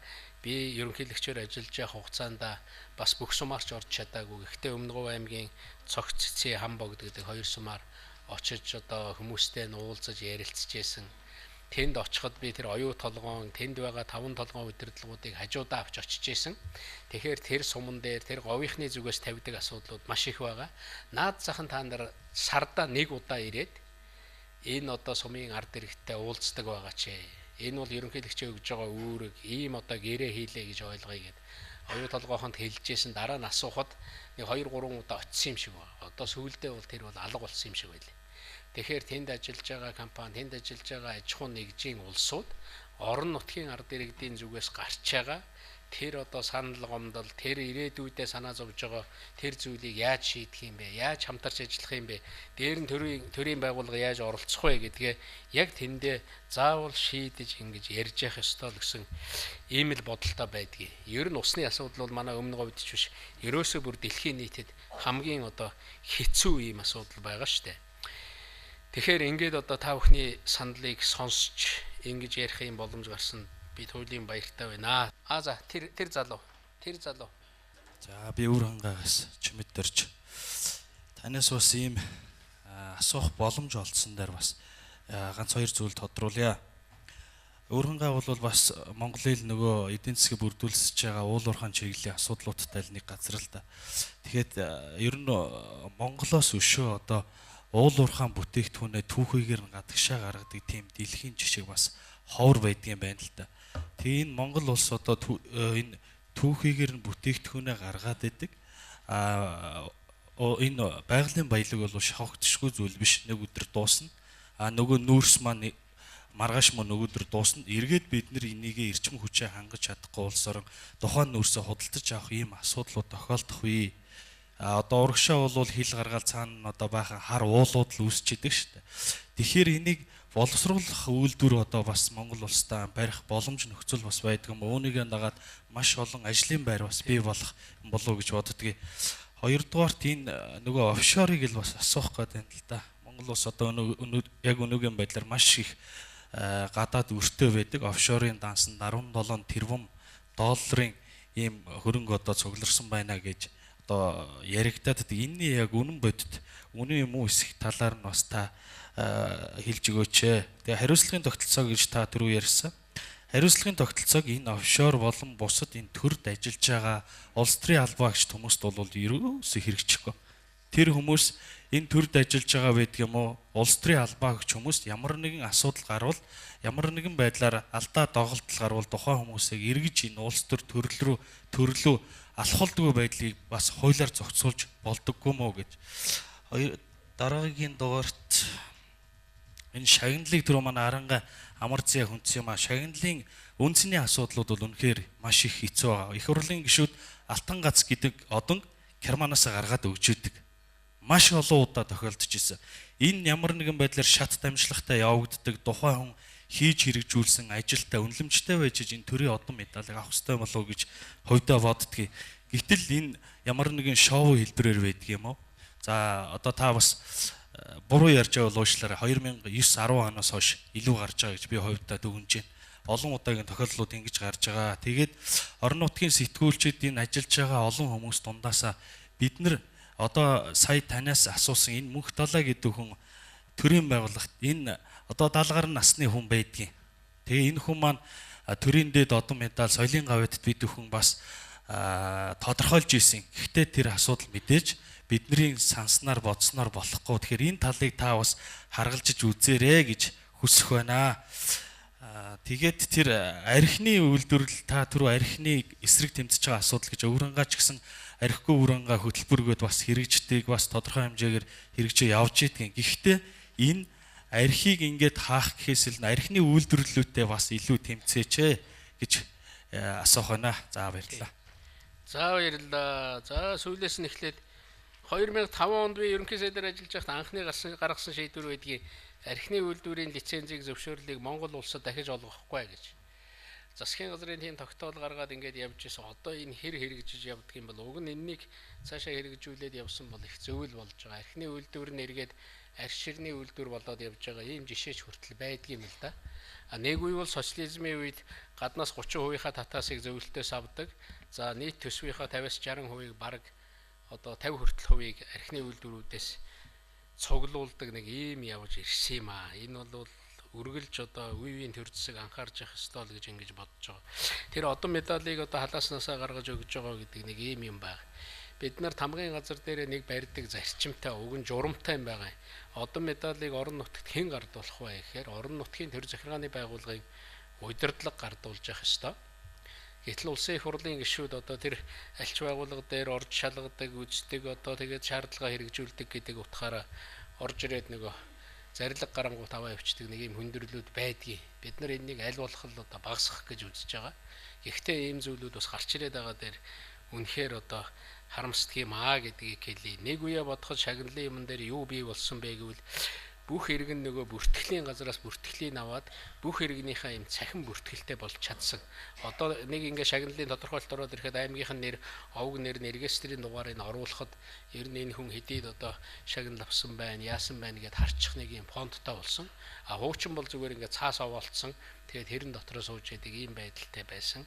Өөр нэг юм бол энэ шагналын хуулийг өөрчлөх хэрэгтэй байна.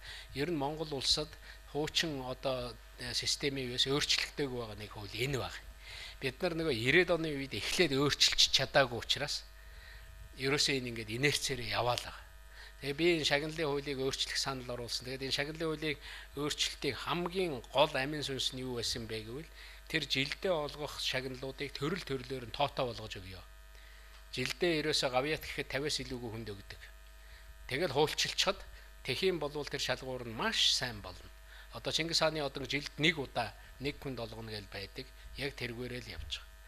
Тэгээ яг ингээд хуульчлаад бүгдийг ингээд тоогоор нь тавиад өгчих юм бол шалгуур нь чангараад зөв болоо. Тэгээд хуучин байсан одоо манай шагналын чинь юун дээр хуучин бүр социализмынхаа сүлдтэй явж идэг шүү дээ. Шин сүлдээч бид нар оруулж чадаагүй. Хуучин нөөцөөрөө явж идэг. Иймэрхүү бас их хүндрэлтэй асуудлууд байдаг. Тэгээ сая хуулийг оруулсан тэгээд хууль маань буцагдсан. За эндээс одоо тодорхой одон медалууд хасагдсан байна. Энэ одоо байх ёстой гэд ингээ буцсан. Одоо бид нар юу ч гэсэн шагналынхаа хуулийг зарим нэг зүйлийг нэмээд дахиж болж игүүл нэг өргөн барих гээд оролдох уу гэд ингээ явж байгаа. Сая хуулийн тухай хууль тогтоомжийн тухай хууль гэж их хурал дээр гарсан. Одоо хууль санаачлал гэдэг бол маш их хүнд ийм сурталтай болж өөрсөн. Тэр тусмаа ерөнхийлөгч ч адилхан. Тэгэхээр ер нь бол хуулийг санаачлал нь явуулна гэдэг чинь бараг 3-аас 6 сарын асуудал болж өөрсөн. Иймэрхүү бас хүндрэлүүд байгаа гэдгийг энэ хэлье гэж бодож байна. Чимд оржин хэлдэг тэр уул уурхайн бүтээгдэхүүнээ түүхийгээр нь гаргаад байна. Эннийг боловсруулах хэрэгтэй гэдгийг бүрэн дүүрэн дэмжиж байгаа. Нэг юм байд юм байна лээ. 100% түүхийгээр нь гаргах юм бол 100% энэ одоо хямралд өртнөө. 50% боловсруулаад гаргах юм бол 50% одоо баг өртнөө. 100% боловсруулаад эцсийн одоо бүтээгдэхүүн болгоод гаргах юм бол 100% одоо тэр хямрал хэцүү юмд өртөхгүй гэсэн ийм ойлголт байгаа. Тэгэхээр л эндээс л харагдаж байгаа. Уул уурхайн бүтээгдэхүүнээ үнэхээр эцсийн бүтээгдэхүүн болгож энэ гаргах дээр бид нар одоо үргэлжил ярьж ирсэн. За хэрэгжиж байгаа ганц нэг зүйл би хийхээр төлөвлөж байгаа ганц нэг ажлууд байгаа л байх. Гэхдээ энэ бол яваад байгаа. Бас Монгол улсын хувьд нэг их хүндрэл яг бодиттой хүндрэл байдаг. Бид нар дэлхийн хамгийн их хүнтэй улстай хэлэлдэг. Бид нар дэлхийн хамгийн том газар нутагтай улстай хэлэлдэг. Оросын холбооны улс бол ер нь дэлхийн одоо энэ ашигт малтмал уул уурхайн бүтээгдэхүүний үүс шүү дээ. Сибирь бол тэр чигээрээ. Тэгэхээр энэ утгаараа юу гэвэл Оросын холбооны улс бол Монгол улсын хувьд бол асар том өрсөлдөгч. Тэгээ гарах гол зах зээл нь хятад байгаа. За бид нар Монголдо юм хийлээ. Монголдо юм хийхэд ямар хүндрэл бас байдгүй гэхээр бүгд найрамдах хятад ард улсад хийхгүй юм гэж байхгүй. Сансрын буужингаас ахуулаад сам шүдний одоо юу байдгийг бүгдийг хийж байгаа. Тэгээд маш их хүнтэй учраас асар их одоо олноор хийдэг. Тэгээд тэр нь хямд төсөр гардаг.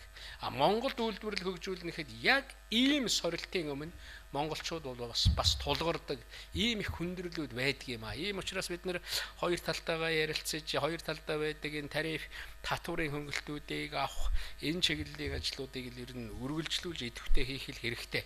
Тэгэхээр бас бодит байдлаа бид нар бол сайн ойлгож ингэж авчих хэрэгтэй гэж. Тэр офшор гэж яриад байгаа нэг хүн орчуулсан байлаа offshore гэж. Ер нь би энэ offshore гэдгээр нэрлэх нь их зөв юм байна гэж ойлгоод байгаа. Нэг offshore гэдэг чинь ер нь шууд монгол үг болж буугаад байгаа. Энэ дээр анхаараач гэж байгаа. За тэр олон тэрбум төгрөг, олон тэрбум доллар гараад явцсан байна. Тэнд хадгалагддгийм байна гэдэг дээр зүгээр тэр одоо үндэслэл тэр юм нь юу байдгийм бол энэнийг одоо тогтооход оролцдог тэр улсууд нь л тогтоох гэж л орхол ёстой. Тэгээд тал талынх нь байр суурийг нээлттэй нийгэм учраас улсууд сонсоод явж байгаа. Яг ноднон гарахад тэр одоо офшорт бүртгүүлсэн тэр offshore гэж нэрлэгдээд байгаа тэр нөхдүүдийг дуудаж асуух, хууль хяналтын байгууллагаар тодруулах ажлууд бол нэлээд сайн явсан юм байгаа. Тэрнийг харин мэдээлээгүй орхисон одоо энэ ажлаа хууль хяналтын байгууллагууд бол үргэлжлүүлж хийж болно. Энэ дээр анхаар гэсэн дээр анхаарах нь зүйтэй гэж бодож байгаа. Би тэр нэг зүйл дээр маш их санал нэг байгаа. Төрийн албанд ажиллаж байгаад ялангуяа авилга албан тушаалын хэрэгт орооцолтоод тэгээд түүгээр одоо шүүхээс ял авсан хүн бол эргэж төрийн албанд ордгиймаа гэхад наацх нь одоо нэлээд хэдэн жилийн хугацаа тавьж өгдөг ийм хуультай болчмоор байгаа юм л Монгол улс. Монгол ардын намын мөрийн хөтөлбөрт яг энэ өгүүлбэрээрээ байж байгаа. Гэтэл сая авилгалын үндэсний хөтөлбөр батлахад тэр өгүүлбэр орж ирсэн хасаал хайчиж байна л. Тэгэхээр ийм байж л болохгүй л байгаа юм л. Иргэддээ оруулна гэж хэлсэн бол оруулаад хуулийнх нь хувьд ингээд зохицуулаад хийгээд явах ёстой гэж бодож байгаа. Ер нь тэгээд хариуцлага явж л мөнгөөр эдийн засгаар үнэлэгдэх юм да. Зарим хүмүүс итгэдэггүй шүү дээ. Жил бүхэн манай ерөнхийлөгчийн хамгааллын газар ерөнхийлөгч төсвөө 60% бууруулж ирсэн шүү дээ. 240% буурж байгаа. Ингэж ажиллаж болж байгаа байхгүй. Хэмнж болдгийм байна. Энэ бол харагдаж байгаа. Тэгэхээр ингэж уг нь хийж, ингэж өөрөөсөө санаачилж ерөнхийлөгч нь ингэж хийж чадж байгаа бол бүхэл албан тушаал дээр бүх захиргааны байгууллага дээр уг нь ингэж хийж чадах л ёстой байхгүй. Тийм биз дээ, тий? Тэгэхээр нөгөө төр нь өөрөө бүсээ суллаад ард түмнийга бүсийг чангалах гэдэг хүмүүсийн яриад байгаа. Тэр бол бас л одоо сонсогдож л байгаа зүйлээ гэдгийг хэлье. За ингэж болчих шиг боллоо. Тодруулах гэдэг. Төрөнийг өсдгүүлж асуусан өмнө гоё. Тос тосон бомбын нурууны гэд. Тэгээд 2016 тос тосон бомбын нурууны асуудлаар Монгол улсын ерөнхийлөгчийн намын газрын дээр гэрээний танхимд хилцүүлэг болсон юм аа. Засгийн газруудын хувьд ямар байр суурьтай байсан бэ гэхээр нэг талаар бахан лиценз зөгцсөн. Нөгөө талаар бол малчтын хувьд бол ганц амьдрал ус одоо ундных нутаг байдаг учраас энэ хоёрын зөрчил дунд шийдэгдэх гэдэг. Малчтын тал шийдэгдэхээр нөгөө компаниудаа өрөнд орчих гээд ийм гасаатай байхыг нь бол бид нэр аваад тухайн үеийн уул уурхай яам, ашигт математикийн ерөнхий газар, мэрэгжлийн хэлтийн газар тухайн сумаас бид нар 30-аад бас малчтыг авчирсан. Тэгээ байгаль орчны яамтай нийлж мөн эрүүл хамгаалах санаатай нийлж байгаад бол энэ асуудлыг бол шийдэх ерөнхий гарцыг нь олоод тухайн үеийн улсын хурлын бас байгаль орчны байнгын ороотой ярьж байгаад бид нэр тос тосон бомбын нарууны асуудлыг бол улсын тусгай хэрэгцээнд авсан зөв юм байна. Тэр тусгай хэрэгцээтэй газраа нутгийн иргэд бол чөлөөтэйгээр өвлжиж хаварч болох юм байна. Тэр компаниудын нөхөн төлбөрийн асуудлыг бол засаг өөртөө шийдэх ёстой мэн шийдвэр гаргаад тэр манай ерөнхийлөгчөөс өгсөн зөвлөмжийн дагуу үүрэг чиглэлийн дагуу засгийн газар их хурлд оруулаад их хурлаас тогтоол гарцсан. Саяын засгийн газар дээр бол хилийн аяг хаагуур нь хил тогтоох вэ гэдэг тэр маргаантай асуудал гарсан байлээ. Үүнийг нь бид нараас татаж аваад бас саналаа оруулахаар бэлдэж байгаа. Бид нар бол яг энэ чиглэлээр бас тасралтгүй цаашдаа ажиллах байр суурьтай. Бид нэр энэ 7 хоног татаад үзсэн. Тэгээд тодорхой саналуудаа хэлэл ахаал засагтайгаа нөгөө түрүүний минь хэлдэг шиг одоо зөвшөөрсөн одоо ахаал өрөө орно л гэсэн. Шарвдарч. Хүчтэй хувьд тулгамдж байдаг бид нар ер нь дотроо их ярьдаг нэг хоёрхан асуудлыг би ерөнхийлөгчийнхаа бас энэ одоо боломжийг ашиглаад сонорт хүргэе гэж бодож байна. Бид орон нутгийн хэвлэл мэдээллийнхэн юуг хардггүй гэвэл Монгол улсад энэ мэдээллийн урсгалын нэг юм сонин тогтолцоо бий болоод байна. Мэдээллийн урсгал ерөөсөө зөвхөн төвөөсөө хөдөөрөө чиглэсэн ийм урсгал яваад байгаа. Хөдөөгөөс төв рүү юм уу орон нутгийн иргэдийн яг өөрсдийнх нь хэрэгцээтэй мэдээлэл орон нутагтаа хүрч чадахгүй байгаа. Өөрөөр хэлбэл орон нутагт ажиллаж амьдарч байгаа иргэн төв дэлхийд болоод байгаа мэдээллийг маш сайн авч байгаа, хангалттай авч байгаа. Төр засгийн хэмжээнд улс орны одоо нийслэлд болж байгаа мэдээллийг бол маш сайн авч байна. Тэгсэн мөртлөө өөрийнхөө орьсон суугаа аймагт болж байгаа мэдээллийг тэр дор нь хурдтай, бүх сумдаа, бүх иргэдэд хүргэж өгч чадахгүй байгаа. Энэ ямар юмнаас болоод байна гэхээр энэ манай одоо техник технологийн шийдэл дэд бүтцийн тогтолцооноос болоод бид нар энэ боломжийг одоо хангаж чадахгүй байгаа. Тэгэхээр бид өнгөрсөн 4 жилд Алтан хоёрын ерөнхий сайдын үед, өшөө сайхан бэлэг сайтын үед, одоо энэ Эрдэнэт ерөнхий сайдын үед нэг л асуудлыг тавиад байгаа. Энэ орон нутгийн хэвлэл мэдээллийн асуудлыг шийдэхин тулд энд дэд бүтц, өөрөөр хэлбэл аймагуд руу татсан шилэн кабелийн түрээсийн асуудлыг орон нутгийн сэтгүүлчд хэвлэл мэдээллийн байгууллагын хувьд шийдэж өгөөч. Энэ шилэн кабелийнхаа түрээсийг төр одоо иргэдэд мэдээлэл хүргэх энэ утгаар нь төр даагаач. Төсвөөсөө санхүүжүүлээч. Энэ дээр л бид нар бүдэрчээд байгаа. Ингэх юм бол орон нутгийн мэдээллүүд зөвхөн аймгийнхаа төвд биш бүх сумдаа алслагдсан иргэдэд хүрэхээр ийм боломж байна. Нөгөө талаар шилэн кабелээс гадна сансрын дахин дамжуулах станцын одоо DDS энэ монопол энэ одоо үйлчлэгийг бас төрийн зүгээс хяналт тавьж бид нартай энэ асуудлыг бас хамтран шийдэж өгвөл хэрэгтэй байна. За их баярлалаа. За ингээд сайхан уулзаж ярилцлаа. Ингээд та бүхэнд их баярлалаа. Та бүхнийхээ ажил үйлс хийж байгаа зүйл санал санаачлагад улам их амжилтыг хүсэн өрөөё. Цаашдаа олон удаа уулзахын өлзөтэй өрөөлийг дэвшүүлье гэж бодож байна.